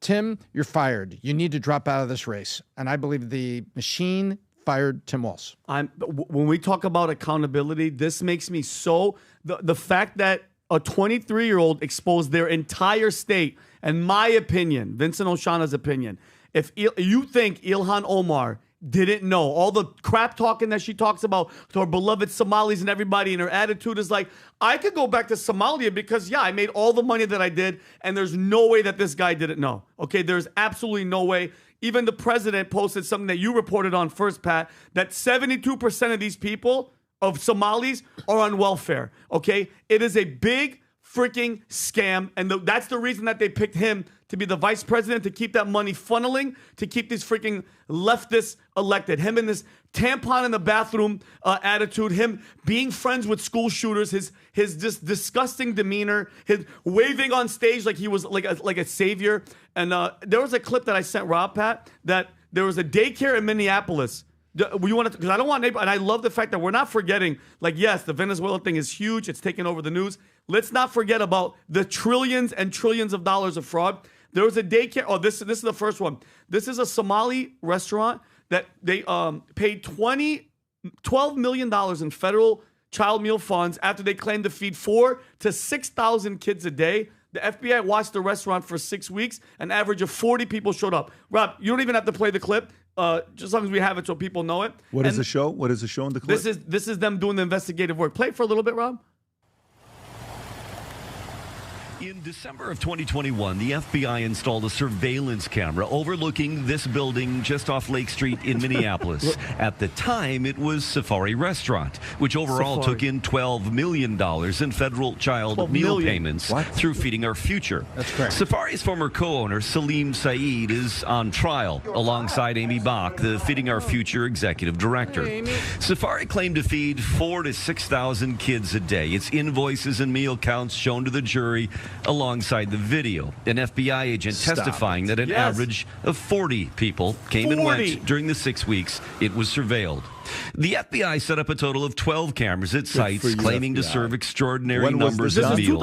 Another was at a deli in St. Paul, also registered by... I don't understand how they've let it keep going for all this time. I don't understand it when it comes to this much money and this much fraud. And also because, you know, since Nick Shirley and all these guys have been going to all these daycares, I don't know if it's legit or not. Rob told me that it was taken down, but there's a daycare in Minneapolis that was looking for child actors to pass as the vetting process to gain state funding. This was, because they deleted it, daycare hiring actors 3 day for a contract. My family runs a daycare here in the city and have over 5 years. Until Monday, the funding was cruelly ripped away without cause. Due to the insane poor decision clear in white supremacy, I wonder where they got that from, we had to close our doors immediately. We must prove that we are a functioning daycare to get the fundings back. The issue is the entire client base has already found new daycare services, so we need to find new clients base quickly. To help this state vetting process, we're looking to hire 20 actors for 3 days while state is present on site. By the way, so if you look at the right, it shows if you go to $1,500 per day, up to 3 days, $4,500 contract, no experience required, just actor, right? Go look at the Grok, because somebody asked Grok right there on the right. Third one, zoom in if you can, Rob. Okay, Grok, is this real? Boom. Yes, Craigslist ad is real. It was posted on January 2nd, 2026. It's given the ID number. It seeks 20 children under 5 for 3 days, $1,500 to simulate vetting after funding laws citing white supremacy. This aligns with Minnesota daycare fraud probes, federal holds. Unbelievable. Like, just, hey, bring your kids. Just have them walk in. $4,500 for 3 days. Actors. Do they have to be Somalian? Could they be white? I think they have to be Somalian at that point. See, this ties it up in a bow, because the allegation is this, and this is my conclusion as well. The allegations are out there. Tim Walz was selected as the VP because he could be the bag man for tremendous financial resources to bring into the campaign at a time when, check this out, the DNC's big money and Obama himself were not on the Kamala page. Remember how late he came to the Kamala? Oh, all right, she's a candidate. Remember that? Of course. So, and remember they set this record, what was it, $32 million in 10 days or whatever it was? Guess what? The allegation is that Tim Walz was presiding over this machine that was federal money just coming to Minnesota. They could do whatever they want with it, and they all knew what was going on. And so there were people there that said, and remember, it was a fractured summer. It was a completely fractured summer. You had people in the Biden group saying, no, let's keep him going. Anthony Blinken wants to be president again. Let's just keep this going, number one. Number two, you had Kamala Harris. You owe it to me, damn it.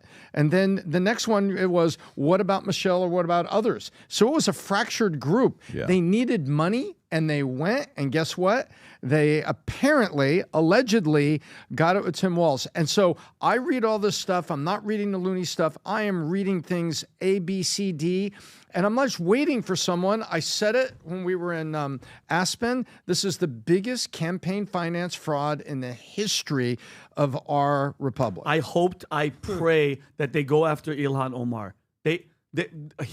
His disdain towards America, this guy, and Trump, she's the worst of the worst. You notice how the other squad, Adam, they're kind of quiet. The Tlaib, what's her name? I haven't heard from her. Everybody's kind of silent. Ilhan Omar has been now getting silent, but there's no way she didn't know what was going. There's no way, period. And I hope they're going after her. Rob, do you have Nick Shirley's tweet again? So, America hater, go after her. I ended Tim Walz. Okay. So if he didn't tweet that, I probably wouldn't put this out there. But I was texting with Nick Shirley a week ago, before he came on the podcast.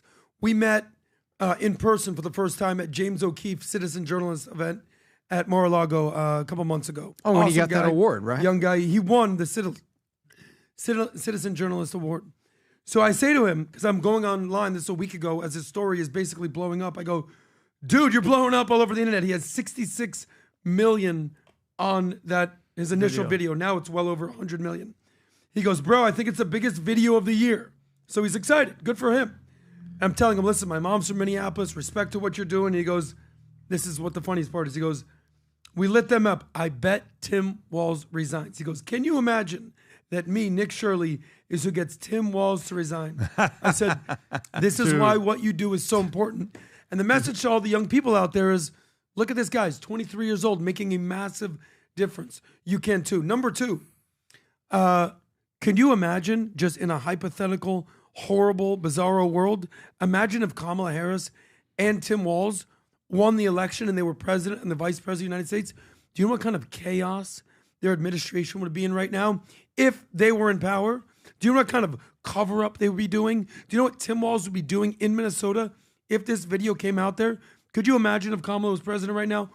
Borders still open. Oh, man. Iran still making nuclear weapons. Hostages still in Gaza. Maduro's still in power. Yep. DEI still in place. Gender-affirming care everywhere. We got they-thems running the government. Thank God for President Donald J. Trump. Yeah, exactly. And this continues, and we'll continue following the story. This is not going to be done. I think this is just the tip of the iceberg. But to get the former VP candidate to drop out the way this this is a lot of winning. This is maybe a little too much winning going into 2026. And by the way, folks, you know who had dinner with who at Mar-a-Lago? Just you had dinner with who at Mar-a-Lago? Elon? Elon and Trump had dinner together. Oh. They had dinner together. And you know who tweeted about the dinner? Who do you think tweeted about the dinner? A guy named Elon Musk tweeted about it, okay? And he said, had a very nice dinner with the president. That's them right there, if you look closely. Them having dinner together right there, the president. What do you think they're talking about, Pat? And by the way, look at the guy in the middle right there. The guy in the middle of that somehow got into that picture. Exactly. Good for you. Okay, he's in there. But who is that all the way in the back? Is that Dan Bongino all the way in the back? Zoom in a little bit, Rob, or you can't? Can't zoom in? Secret no, Service. It's not. Oh, okay, Secret Service. Who's that? Okay, PBD? well, that's Secret Service somebody. No.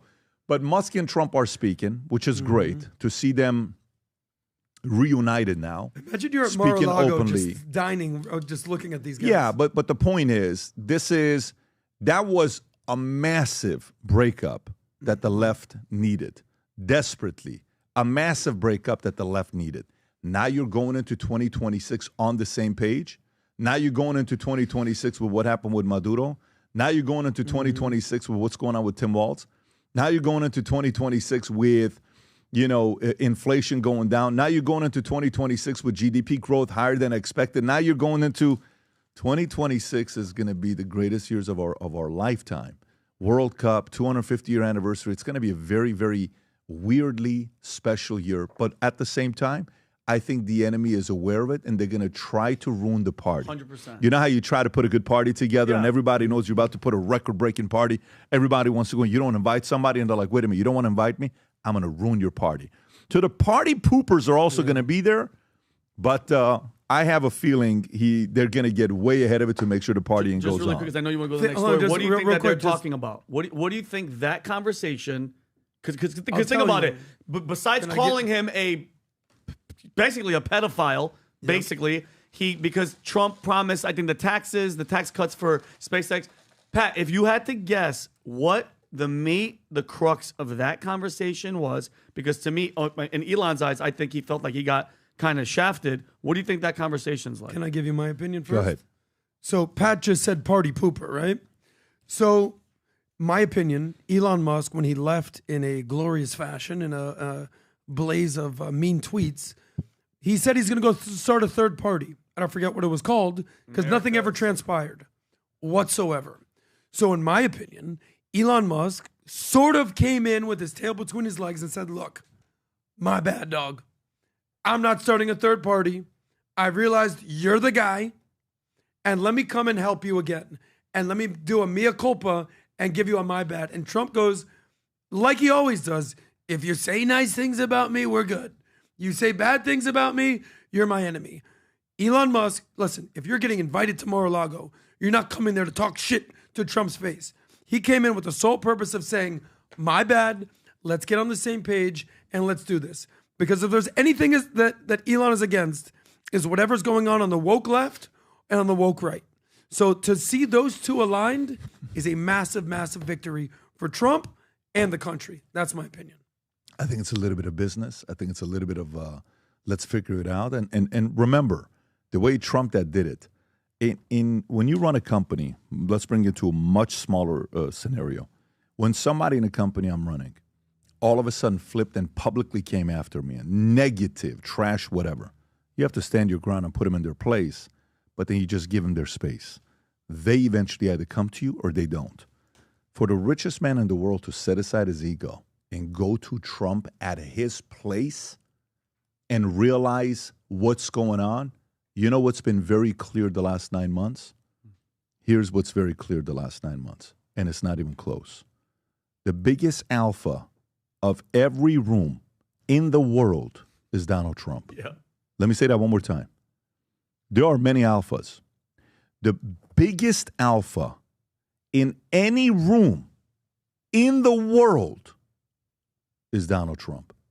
Everyone has to go to him, period. DeSantis learned the hard way. Pierre Poilievre learned the hard way. Canadians learned the hard way. He learned the hard way. You know, Bezos eventually had to come to him. Zuck had to eventually come to him. Everybody who thought they were bigger alpha than him, it took time. It took 78 years to realize alpha is not just about being the richest man in the world. Alpha is not just about being the tallest, the richest, the wealthiest, the best looking, the famous. Nope. There's alpha quality that he has that none of these other guys have. And Elon has probably sat on the sidelines saying, damn, you got to give this guy respect. And he said it so many times. So let's see what's going to happen here. By the way, J.D. Vance just tweeted something. Apparently somebody broke into his house or something happened over the weekend that they're reporting, and that he had to tweet about it. Rob, is that the one? We hope he's safe. We hope his family is safe. I know he said they weren't home when this happened. Man arrested after allegedly damaging Vice President Vance's home. And Vance also tweeted it. Rob, I don't know if you have it or not. There's a tweet about it, but he didn't like the fact that reporters are posting pictures of his house all over the place, saying something happened to the window. Zoom in. I appreciate everyone else well wishes about the attack at our home. As far as I can tell, crazy person tried to break in by hammering the windows. I'm grateful to Secret Service and Cincinnati police for responding quickly. We weren't even home as we returned already to D.C.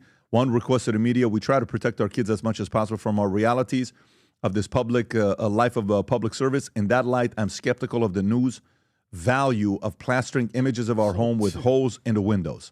Anyways, okay, so we're glad they're safe. Hammer.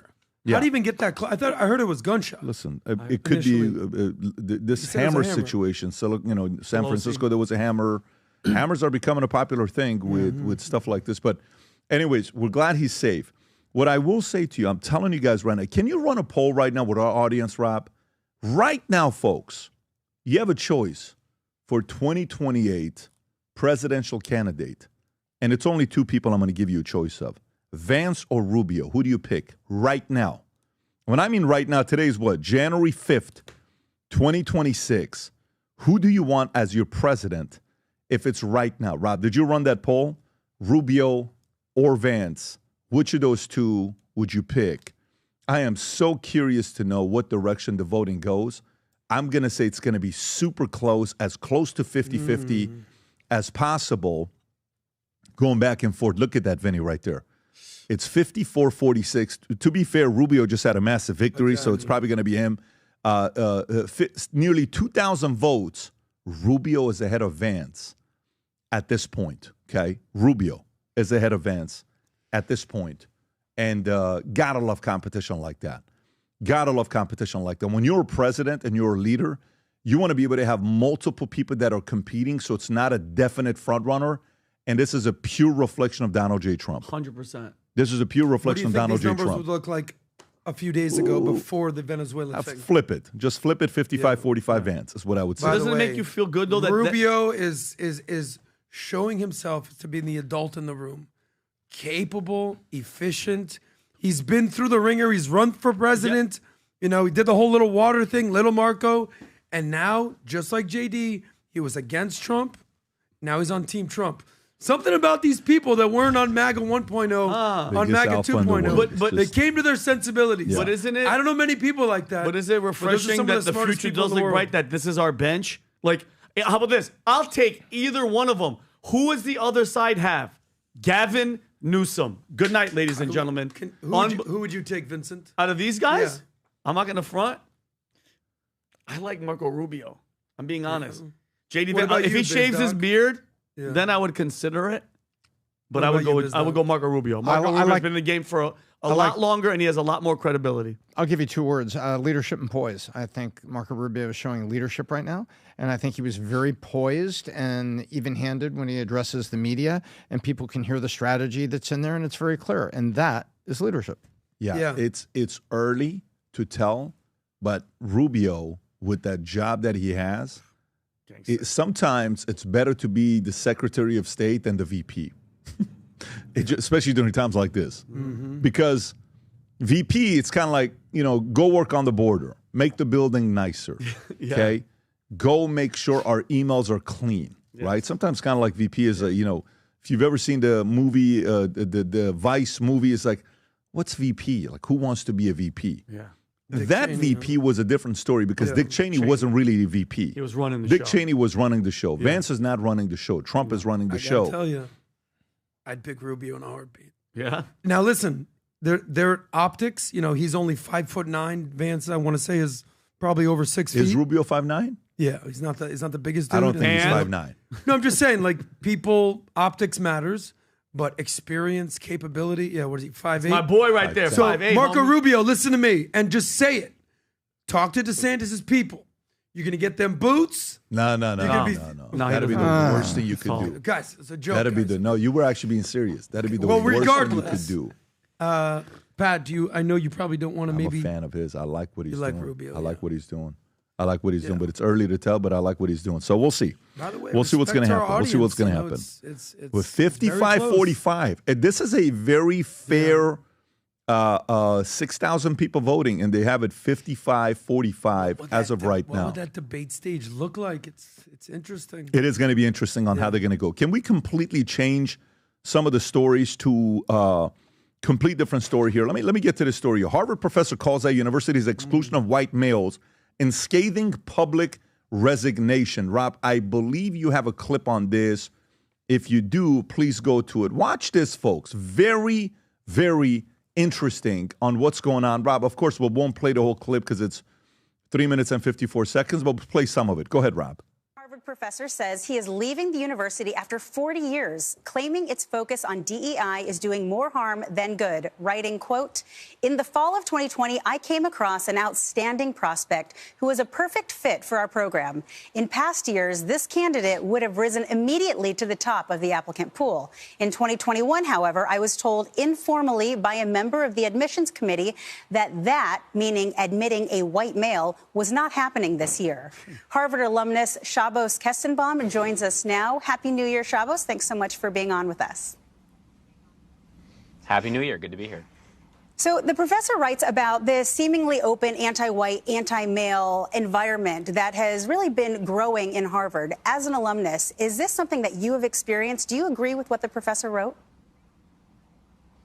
Certainly, I agree with what the professor wrote. It's shocking, but it's certainly not surprising. I mean, a country that does not teach about its own history is certainly a country that does not have much of a future. But honestly, my greatest concern is the greater societal implications and the greater societal ills, particularly the demoralization of young people in America. So when you have cultural elites or professors who insist and instruct young people that their culture is not worthy of preservation, that their race is something to be apologetic over, that their history is not worthy of scholarship, then of course those young people, particularly young men, will become disillusioned and disassociated with the society they're meant to be interacting with. And we need to be very clear now that we're in 2026 that...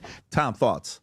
So this is a professor, Dr. James Hankins, who had been at Harvard for 40 years and who finally had just had enough. And 40 years, and if he was 24 when he got 28 when he got his doctorate, so he's probably late 60s, maybe 70, and he's saying we've had enough. And one of the things he said is he talked about DEI, and he says we've abandoned merit in favor of diversity quotas, which changes the way we conduct our affairs and the qualities that we deliver. He's saying it. He's now saying it out loud, saying, guess what?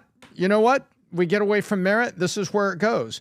And what's interesting today, there's a Wall Street Journal story that is today on the front of the Journal that talked about that merit is making a comeback as we come into what will be the spring recruiting season. Is that there are companies that were saying it does matter where you go to school, and we'll be recruiting and looking for merit, and we're looking for kids on merit. And actually, there was McKinsey gentleman that was quoted in the article talking about looking for merit, not just at Ivy League schools, at other schools, but actually stepping back from the schools where DEI does not give them, hey, we're going to come on campus to recruit. They want to recruit strong people based on merit. And so I think this is a tip of the iceberg moment. Harvard's going to circle the wagons, and they're going to shut everybody down, and they're going to tell everybody to knock it off, because Harvard is still doing this. The Supreme Court case that was against Yale has teeth, but they're still doing it because you've got generations of these DEI leaders, Vinny, that are still in there. Just like Venezuela, you got to get rid of a few guys, and you need to put new leadership in. It's going to be one step at a time. But what's interesting is this actually got play from the mainstream media talking about it, and then it's actually being set out in the open, and I'm glad to see it. But it's only one small step. There's a long walk. There's going to be a Batang death march to rid the halls of the DEI and get higher education truly back to what's going to happen to James Hankins? How will the market treat somebody like a James Hankins? Well, if he's put himself in a place to retire, then the market can't do anything to him. He can just retire, and he doesn't need it. But I believe there's going to be folks out there that want to hear from him. I believe you're going to have a publisher will ask him to write a book about his experience. I don't think he's going to be welcomed with open arms, and there's a lot of people that are going to want to stab him in the back for what he did. But I think there's going to be some people out there, a few of them, that are going to try to help him. But I think obviously, as he walks away from Harvard, he's done with that. But I think there's going to be some islands out there. Listen, someone I think will want him to tell a story. Yeah, I mean, for him to be able to say what he's saying right now, you got to applaud him. Respect to him on what he's seen taking place. For someone at his caliber, Adam, if you have any thoughts on this, I'll come to you, and I'm going to the next story. Well, it's been no secret there's been an attack against straight white men in America for over a decade, AKA the patriarchy. It's all a farce. So, back in my days when I was doing a lot of manosphere content, we talked about the red pill versus the blue pill. I thought you were going to say something Where do you think I else. was going with that? No, I thought you were going to say, there's been a major attack on straight white male. And I thought you were going to say back in the days when I was a... Back in the days when I was not a straight white male. Yeah, I thought you were going to go somewhere. Go ahead, keep going. All right. But is this an announcement? No. He made it a long time ago, but keep going. So my girlfriend will disagree. But say hi to Fred. The reality is can we stop? Not BizDoc, right? Biz, yeah, but okay. Can we stop with the nonsensical freaking debate of what's better, capitalism or communism? Is the fact that we're still having this debate in life, in campus, are we really playing this game? Is this really what we're doing? How many times have you talked about, the campus? We're having a debate, guys. What do you think is a better socioeconomic system? Capitalism or socialism? Which one is it, guys? I don't know. Can we stop the freaking nonsense? Meanwhile, capitalism might not be the prettiest system. What did Churchill say? It's just, it's the second best out there. It's better than everything else. So yeah, it might be ugly, it might be messy, but at least it's in your face, it's competitive, and it's an example of how countries thrive. What examples do you have of socialism, Marxism, or the warmth of collectivism, put a nice little communist blanket all over you, that have worked? Why are people fleeing Venezuela? Why are people fleeing Cuba in rafts? Right, Mikey? Why are people doing this? Why are people fleeing these Islamist nations? Because it's not good to live under. And the fact that Harvard still indoctrinates their kids under this Marxist critical race theory, DEI bullshit downstream of Marxism, it's just, they're still doing it. And it's just different languages. In some cases, it's economic communism. Sometimes it's social justice warriors.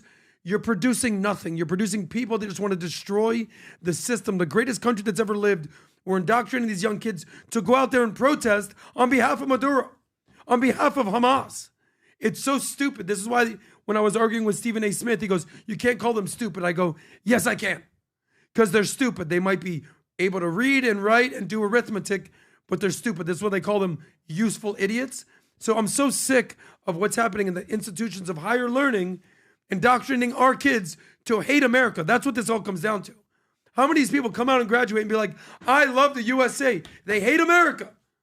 And let's just stop with the fucking debate. Sorry about the language. Let's wrap it up really, really quick. There's something got updated on Wikipedia that was not in my research. He is going to the University of Florida, where he will be the Hamilton School of Classical and Civic Education at the U of F. Yeah. And that's where he is going to go, apparently. To the free state of Florida. That was not in the research earlier. The nice thing about it, Harvard takes an L and somebody else comes to Florida. Think about that. Imagine going from Harvard to University of Florida. What's wrong with the University of Florida? No, it's the nothing. number 7 public university in the United States. I'm born and raised in Miami. I went to Florida State. Half my friends went to UF. It's a great school, but it's not Harvard. But it just shows what the professor goes, I can't take this woke DEI nonsense. Let me go to the free state of Florida where there's just rational, moderate people. That's what this comes down to. I had a call with a senior partner the other day at BCG. And they do around $15 billion a year in engagements, whatever the number is. It's a big company. Top 4. Would you say top 4? Some of you would even say number 2 behind McKinsey, right? Okay. Exactly. And I said, so what is your recruiting process? Is it still the same process of wanting Harvard, wanting all these guys? He says, man, we're having more experience recruiting some guys that are coming from smaller schools that are competitive, top of their classes.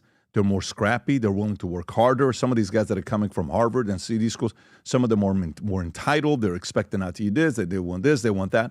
It's changing. The market's changing. It changes in a long time. And let's see if Harvard's going to be able to maintain their prestigious name that they've had all these years. We'll see. We'll see what's going to happen. Let me get to the next story here. Next story I want to go to is Megyn Kelly. Megyn Kelly declares CBS legacy media dead as Barry Weiss feud escalates. And it doesn't look like this is going to be slowing down. So here's Megyn Kelly talking about CBS. Let me get to the story, Rob. I think it's on page 18. Megyn Kelly dismissed CBS News efforts to reignite interest in its evening newscast, declaring legacy media dead as she escalated her feud with network's editor-in-chief Barry Weiss. Nothing will happen at CBS, Kelly declared on X, responding to a post about incoming CBS News anchor Tony Dokupil. Nothing. Legacy media is dead, and evening news has totally been irrelevant for a long time. CBS has not had evening viewers in any competitive way in over a decade. The blunt assessment came ahead of Dokupil's. Who's this person, by the way? Is that the person that went over there? Is that the guy's face right there? Yep. Okay, so he goes. That's Barry Weiss's choice for the chair of the evening news. Monday night debut anchoring the PBS News flagship. Now he's pledged to rebuild trust with viewers as Weiss has taken controversial steps to shake up the network since becoming head honcho in October. He has echoed longstanding conservative critiques of the press, acknowledging that newsrooms have often missed the mark by privileging elites over ordinary Americans. On too many stories, the press missed the story. Dokupil said on Thursday, can we figure out how the hell to pronounce his name so I don't keep butchering this guy's name over and over again? Arguing that media rely too heavily on advocates, academics, rather than viewers themselves. He promised that under his watch, you come first, not advertisers. Here's a clip. Go ahead, Rob. Too many stories, the press has missed the story because we've taken into account the perspective of advocates and not the average American. Or we put too much weight in the analysis of academics or elites and not enough on you. And I know this because at certain points, I have been you. I have felt this way too. I felt like what I was seeing and hearing on the news didn't reflect what I was seeing and hearing in my own life, and that the most urgent questions simply weren't being asked. So here's my promise to you, today and every time you see me in this chair. You come first, not advertisers, not politicians, not corporate interests. And yes, that does include the corporate owners of CBS. I report for you on too many stories. Okay, so there you go. Tom, thoughts on this? Are you with Megyn Kelly? Are you with Barry Weiss? What do you think's going on there? So I'm not with Megyn on her feud, but I am with Megyn on her conclusions. It is really going to be difficult to reverse what's happened to the evening news, and partly because it's not the same playing field anymore. The evening news now is not what it used to be. There are choices. People are coming to us to get their news. People run into you in a restaurant and wanted to know, are we running a special segment? You read those on the weekend, right? So the gentleman comes up to you and says, hey, love the podcast. Are you doing a special segment on Maduro? Because they're coming to other places such as us to get their news. And so I agree with her that with the technology, the deterioration of the cable subscriber, number one. Number two, over the top is everywhere. So it's no longer over the top. It's just internet comes to your house and you choose wherever you want to get your news. You know, Vinny, do you have a cable subscription? No? Nope. No, we have a Hulu one, but that's it. We don't have all of this. So technology supports what Megyn Kelly is saying, and the public trust has been so destroyed over the last 15 years on what they feel about mainstream media, to the point that MSM, even my mom knows what MSM is. When I texted her something a couple months ago, I noticed she knew exactly what I was talking about. So on that count, I think Megyn is right. It's going to be very, very hard to turn around CBS. Now, that said, the Ellisons have a hell of a lot of money, and Barry Weiss is really putting her shoulder to the wheel to do it. So I won't say it's impossible, but it's going to be tough. It's a new day. To turn CBS around. Yeah. I agree, Pat. You think she'll win or she won't win? I think it'll do okay, but like just even the way that he talks, the demeanor, the stage is set, you've lost all credibility. I'm sorry. It's a ship that's going down. Like it's the Titanic, and you put a new captain on, like, I could do it. No, you can't. Nobody believes them anymore. Nobody believes CNN. MSNBC could change it to MS Now or MS We're Never Gonna Lie Again. Nobody believes you. Government, the trust in government's down. I think it's gaining a little bit of credibility back with the Trump administration, but nobody listens to these people. Nobody's going to ever forgive them for what they did to COVID. Nobody's ever going to forgive them for the lies that they did with Iraq and weapons of mass destruction and everything. It's gone. It's totally gone. Those days of Walter Cronkite and old school Bill O'Reilly and all these guys, no, I'm sorry. Adam. It's not going to happen. Well, it's Darwinism 101. It's a failure to adapt. You know, a month ago or two, we here at Valuetainment, we had to read the book, Who Moved My Cheese? The cheese got moved. The industry got disrupted, and they failed to adapt. You know, you adapt or die. By the way, this is not unique just in media. What happened to Blockbuster Video? They failed to adapt. Netflix took them over. What happened to the taxi industry? They used to have this monopoly on medallions. Now Uber and Lyft take over. So what percentage of the S&P 500 or the Fortune 500 companies from 50 years ago are still in the top 500? Like 10%. Failure to adapt. What happened to Kodak? What happened to all these companies? By the way, same for cities. New York City, LA, Chicago. There's no guarantee they're going to be the greatest cities in America anymore. If you fail to adapt, you will die. It's a dying industry. They're trying to do this the right way and try to basically be relevant, and they're coming in and giving an apology letter. But the reality is a lot of these media companies failed to adapt. Their journalists turned into activists, and now they're paying the price when podcasters are now the most watched people in the country. And I don't think it's a failure to adapt, Adam. I think there's no way that stain is going to disappear from the American public's eye. Well, Stephen A. Smith said, I don't give a shit what you think, Vinny. Guess what? Well, Stephen A. understands that I was making a bunch of very, very valid points. But going back to the COVID thing, we're supposed to forget what every single one of these people were like. You're the enemy. You're not getting this experimental drug in your body. Take it. And now kids are freaking dying. People are dropping dead. Turbo cancer's up. Now all the truth is coming out. And now we're supposed to just forget about it. That's one of the biggest travesties that this country, besides all the 9/11s and the JFK assassination, China unleashed the virus that I think Fauci and all them, they're not stupid, okay? Then they sold us on this freaking vaccine and they told us that we were anti-American and that we were the terrorists. Chris Cuomo said it. All these people said that the number one threat was us. CBS, MSNBC, all of them. And now we're supposed to go, oh, Barry Weiss is in, and there's a new white guy that says, I'm not going to lie. Nobody's going to believe it. There's no way. This is a failed industry and it's overdone. Here's what I will tell you. Here's what I will tell you before we go to, I got 2 more stories to wrap up, and then we'll move on. To me, I believe in Barry Weiss. I believe it's tough to be in NBA, they call them two-way players, guys that play offense and they play defense. I also believe it's very tough to be a talent and to be an operator. Barry Weiss is a talent operator. By the way, in all of media, there's not a Barry Weiss, period. There's not a Barry Weiss that's talent and operator. Talent sometimes hate when there are people like Barry Weiss, when there are people that know how to operate and they know how to garner attention. She worked at New York Times, and then she called them out, and she went out and did her own thing and did a bunch of great interviews, and she was actually fair, and she did a bunch of different things. Yes, is she Jewish? I think she's Jewish. She is Jewish, so she's going to get free press. She's going to get criticized for being Jewish and working with Ellison, and she's pro-Israel and all this other stuff. That's a debate. You guys can have that all day. Go for it. It is what it is. I'm a Christian. I'm going to favor Christianity, okay? If I'm talking to a person that's Muslim, they're going to defend their religion of Islam.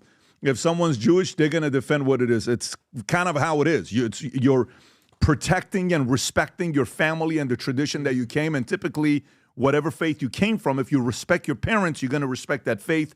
So it's a way of saying she respects her parents. You can say Jews are this, Jews are that. Go ahead and do that all day long. It is what it is. You got to respect game. Megyn Kelly, to me, I think she is talent-wise, I think she's up there, maybe even number 1 on the list today, who is willing to be fair and talk to anybody. And I'm a big supporter of what she's doing. But I think Barry Weiss is a power player. There's a big difference. Megyn Kelly's an incredible journalist, lawyer, talent, communicator, not afraid, great with words. Barry Weiss is a businesswoman and an operator and a talent, and is trying to do something to turn the company around with the backing of a last name like Ellison with the amount of wealth that they have. I don't know. I hope they succeed. I hope they succeed. I'm not saying they're going to. It's going to be very hard. I hope they succeed. I would like to see one of these guys succeed. And if they do succeed, it's not a succeeding for 50 years. It's succeeding for a decade and a half. Is what it is. That's what it is. Because the reality of it is going in the direction of podcasting. It is going in the direction of independent journalism. It is, by the way, Nick Shirley, go ahead, ABC, sign him. CBS, sign him. Fox, sign him. What are you going to sign him for? Like, hey, we're going to go sign him. For what? Go ahead. What do you understand what I'm saying? Like, go ahead and sign him. The other day, you know what shirt he's got on while he's doing his stuff? Polymarket. Do you think it's because he loves Polymarket sweater brand and quality? Did you see this go on images? Right there. Why do you think he's wearing a sweater with Polymarket on? It's cold, Pat. You think it's because that sweater has the highest quality of density to prevent the snow from coming in? No. Guess what? He does not need you, CBS. He does not need you, CNN. He does not need... That's the disruption of what is going on here. People are choosing to team up. Those are two different things of teaming up versus doing something like this. Young cats are coming up saying, I want to be the next Nick Shirley. I want to be a YouTuber. I want to be this. I want to be that.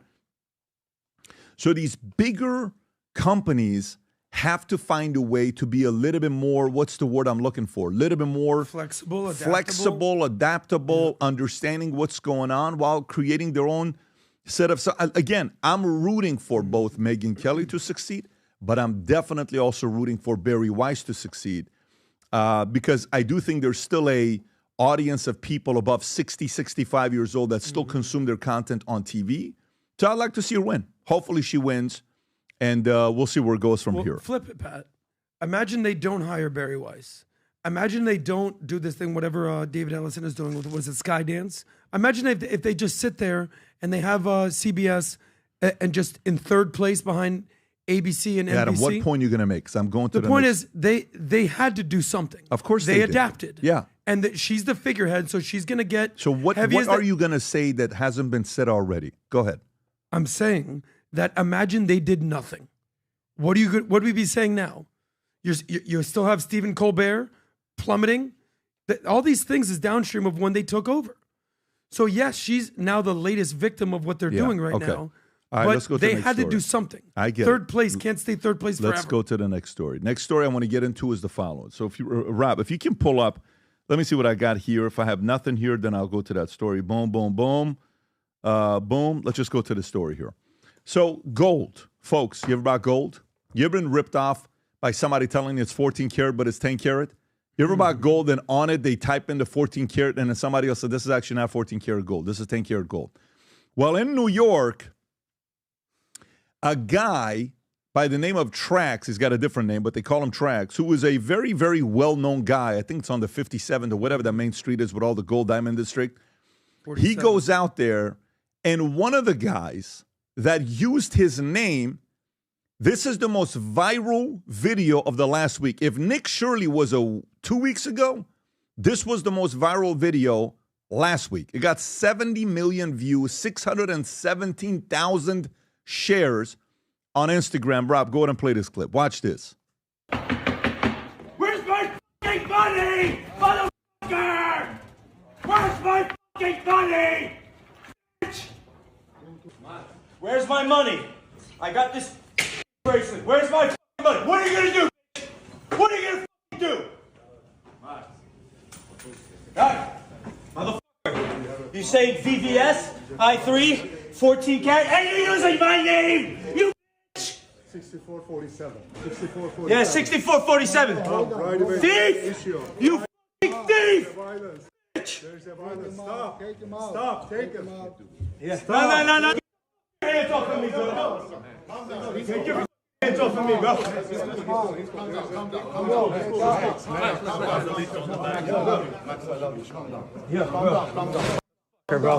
Calm down. All right, so this happens.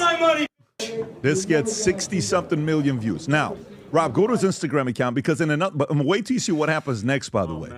But in another video, this one's tough to watch. So I want to tell you in advance to be careful before we watch this.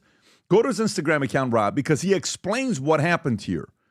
This is the whole thing with the issue on this. Okay, if you go to the account, go to the third video right there. Watch this and put the audio on.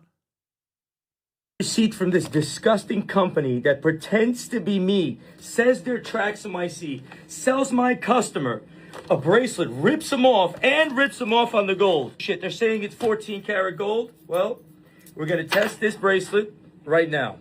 Start the test. 10 karat gold. So did they say they were TraxNYC? Yeah, he tried to portray. He tried to sell one of your products. He said that he ran out one of your rings that you purchased. Right, that we sell. So you came with a picture of TraxNYC. Yep, I opened up the website for him. And then he said he ran out, even though he has nothing to fucking do with me other than to steal my fucking customers all day long. These rats have done this over and over and over again, and I tolerated it. And now they fucked them over on the carrot as well. Yo, Akai, you are fucking thieves, so now watch bro. this. Watch the most disgusting. You want to know what happens? Now go to the main clip. Guys, I'm telling you right now, brace for impact because this one's tough to watch. Watch what happens here. Go ahead. Little bitch. You fucking bitch. Oh my God. Look at Windex bottle blue. Boom. Chaos. Oh my God. What happened? Oh, they violent. Oh, yeah, get that girl. Yo, David, How much spit did he have in his mouth? Oh In the end, they tried to kill me, strangle me with my own chain. To get out of this hospital. TraxNYC.com. He's always ready for it. Right now, watch. Go to the last video of them getting arrested. Did you see the video? Oh, I haven't seen this one. You haven't seen this video? They went after him? Oh, no, they got they arrested the guys. You haven't seen the video. No, like, that's the main video of what happened. the By the way, this is the gold. You have to be ready because if you type that the guy's getting arrested, go to the video of them handcuffed. Oh, that's it? No, them handcuffed with cops. Right there. That's one right there. Watch this. Make it bigger, Rock. Go back. Okay, watch this. Oh, the music. Music, rap, music. Okay, there you go. Wow, good. That guy got arrested. That's assault. Spit in my face. And look at this. This guy's smiling. They came in. They took him. They arrested all him. three of them. But good he's for not. him, He's not handcuffed. He's Good just for leaving him. because Good for he him. scored away. So Good. gold. Tom, how do you process this yourself? I mean, gold, because when you think about you know, I'm Middle Eastern. So jewelry over the years, you buy stuff in LA. There's that one district in downtown that you go buy all the gold and armor, you know, and people would get caught. Well, this is a V cut. This is a that cut diamond. This is this. And it's not. It's a lower level, but they sell it to you. And the average person doesn't have the equipment to go take a look at it to see if it's real or not. Your thoughts on this, Tom? Well, I bought an engagement ring and a wedding band in L.A. And in L.A., there is so much fraud. You had to know somebody or know somebody's father who was legitimate, that you would go in and you would take care of it. And that's how I found it.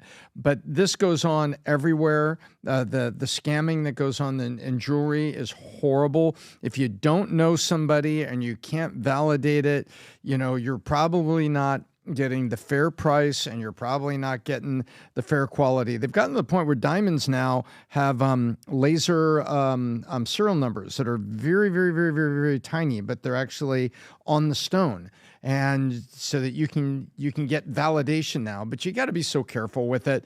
I knew people that got ripped off in LA and things like this. I know a guy, this is a true story. Earlier in my career, I was in sales with IBM. He got a gold Rolex. At least he thought it was a gold Rolex. Remember, on the back of a Rolex, there's no serial number. They're all smooth on the back. So you have to know somebody that can remove the bezel, can look at the serial number underneath. Pat, in 3 weeks, all of a sudden there's this, it's turning his wrist green. Oh, no. Because it was completely fake. You know, and it's for its rubbing in his body oil. It's actually because it's like copper substrate or something. It's there. And so, but I'll say this, it's not just that. You got to be careful everywhere. And if you're buying VT merch, this is not a commercial, this is a caution. Only go to our website. We spend hours each week doing audits, and we find our stuff with cheap material, cheap clothing, and you know, not only is it our trademarked, you know, logos and slogans and stuff, but then it's really junk stuff. And people think it's us because a lot of times you sell through distribution. We sell through ourselves. Go to VT.com, VTmerch.com, only buy it from ourselves. So just like jewelry, you better know somebody. And if you want the future to look bright for your dollars, for the hats and stuff that you bought that you're supporting, Faith Over Fear and all the stuff that we do, only go to our website. But you got to know somebody. Thoughts? Well, I know Max very well. We've hung out a bunch. He's been on my show. I'm with Max Trax on this one, by the way. Yeah, he's loud. He's brash. He's in your face. But you know what he is? He's honest. And he does good business. I was actually with Trax recently, and I was with Moshe Haimoff, who's the watch king of New York. He's there on the left with my friend Rabbi Benny. And I went to 47th Street. That's the Diamond District. If you've ever seen the movie Uncut Gems with Adam Sandler, right there, if you show that picture right there, they're all in this room right here. They're all together. All your competitors are in the same freaking place. By the way, I think 90% of the diamonds in the entire United States that are sold come from this one block in New York. Yeah. So talk about money, on gold, on diamonds. It's all right here. So the story goes, from what I understand, because Moshe Haimoff, the Watch King, I said, dude, what's going on here? He goes, what you don't know is this. This is all over $22,000. So the guy that spit in Trax's face, by the way, pussy move. Spitting in someone's face, you can go to jail for that, which he did. Apparently, he's the landlord. And he's been in business since the 70s, and he's been around forever. You're telling me, you know, they say that, you know, you can work on your reputation for 40 years, and in one day you ruin it. That's it. That's what happened with this guy. Apparently, he's been in business since the 70s. Here in the Diamond District on 47th Street, and one viral video of Trax saying, where's my money? That guy's now arrested, in jail, legacy ruined. So we're about to see what happens with this. Grimy business, stealing each other's customers, ripping people off, and you're going to ruin your entire reputation over $22,000? Save that money. Yeah, I mean, dude, I just Googled because I saw a video where he's saying he's half Jewish. Apparently, and I asked Google, the AI overview, he's Azerbaijani American. He was born in Baku, Azerbaijan, moved to Queens, and his parents in 1993 at the age of 7. But yeah, Adam, he's old. Every time I see him, but he walks around on the streets of New York asking questions and giving gold, giving silver. He actually loves people. He loves giving away stuff, and I mean, that's what you get. This is what happens. You find success when you're good at something, and then you can promote it. There's a product and there's marketing. His product is watches, diamonds, jewelry, but he's also a marketer. You talked about being a talent and being an operator. He's an operator, but he's also a talent. So it's not easy to do, and it's a rough and ugly business. And this is sort of why people appreciate authentic people, because this is who he is. If you've ever met this guy, he's in your face like this. He is what he is. He's out there. Yeah, Okay? I mean that's the gold world. You got certain jobs. It's not for everybody. You have to be ready to go to war. And if for somebody that's watching this, say you don't know him, say you just watch this for the first time, like, holy shit, I had no idea what happened here.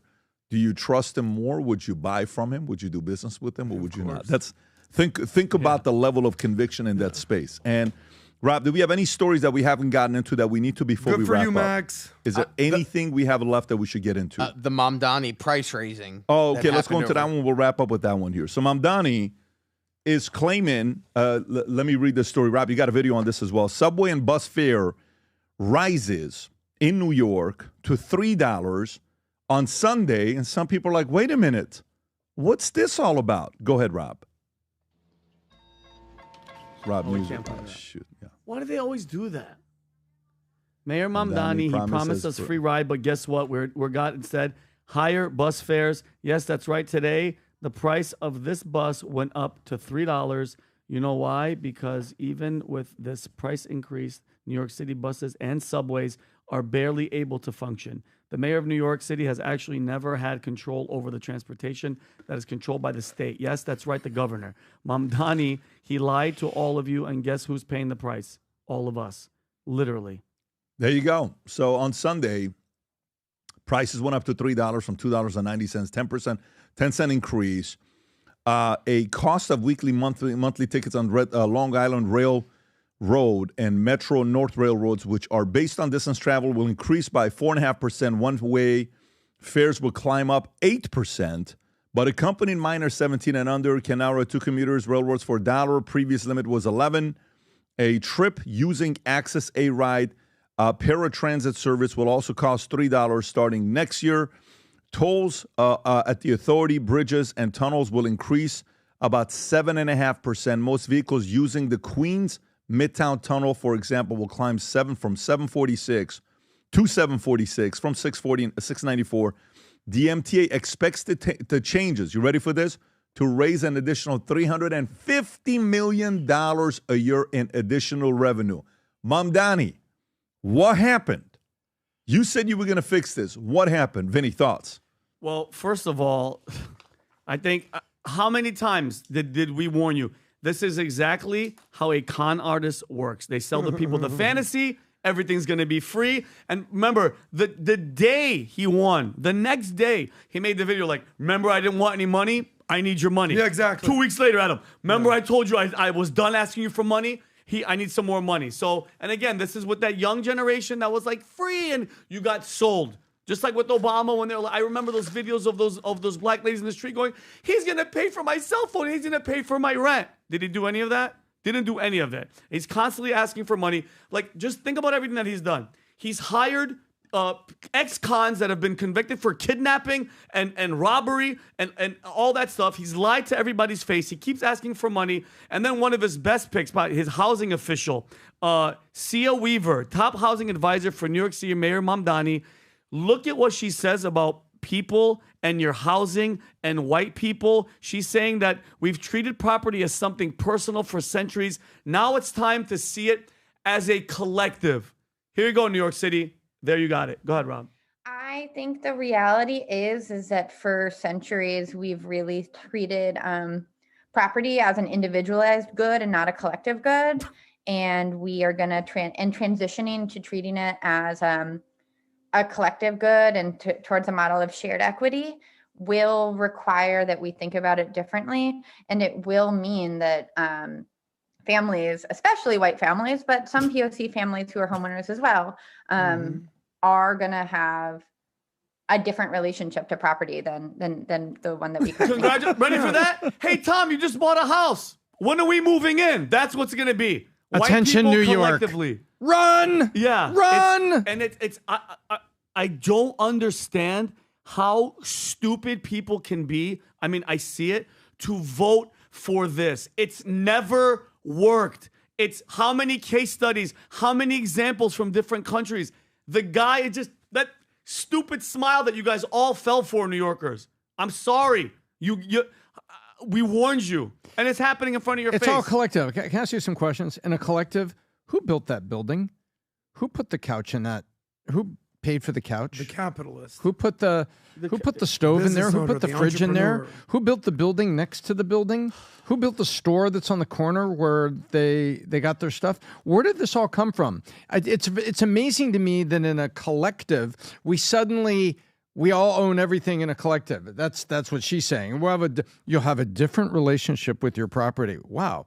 Interesting. You'll have a different relationship with your property. So at least she acknowledges that once upon a time it belonged to somebody. But once you stop this, where does it all come from? Where's it come from? Yeah, exactly. Where does tomorrow's house come from? And tomorrow's couch? And tomorrow's fridge? And tomorrow's little grocery store? Where? Yeah, well, to use a famous phrase from the Biz Doc, words talk, actions scream. Stop listening to what these socialists say and just watch what they do. Judge them by their actions. Of course, they're going to tell you that the warm comfort of collectivism is like a blanket on a cold, wintry night. They're seizing the means of production like Karl Marx wanted to do and Joseph Stalin did and the Mao people did. I mean, how many times do we need to hear this? I said this earlier. Can we stop it with the nonsensical debate over what's better, capitalism or communism? Free market enterprise capitalism or social. Why are we still doing this? And the stupid people of New York fell for it. And now this white lady gets on there and goes, so yeah, we're going to have to come after your houses, and especially the white people, because you're white. So you need to have white guilt and white shame. And you obviously are colonizers because, you were born in Brooklyn. So seizing the means of production, we forget we're one generation from tyranny. And unless people stand up and start doing something about this, stop believing the speeches and start focusing on the policies. Yes, Mamdani lied. Now you fell for it. Are you going to vote for him again? Are you going to keep him in power? Let's see what happens. There you go, New York. We're watching very closely to see what's going to be taking place with your incredible city. A lot of weird clips are coming out, but this is just a week into it, and it's already up. $350 million. Imagine what's going to look like a year into it, 2 years into it. So, New York, I hope you guys are able to protect that beautiful city that I love so very much. Thank God there's a guy named Trax that's making sure at least gold people are going to be honest and diamond people are going to be honest. I hope the rest of you guys do the same as well. Having said that, God bless. We will do this again on Wednesday, Rob. I believe we're back at it again. God bless everybody. Take care. Bye-bye. Bye-bye.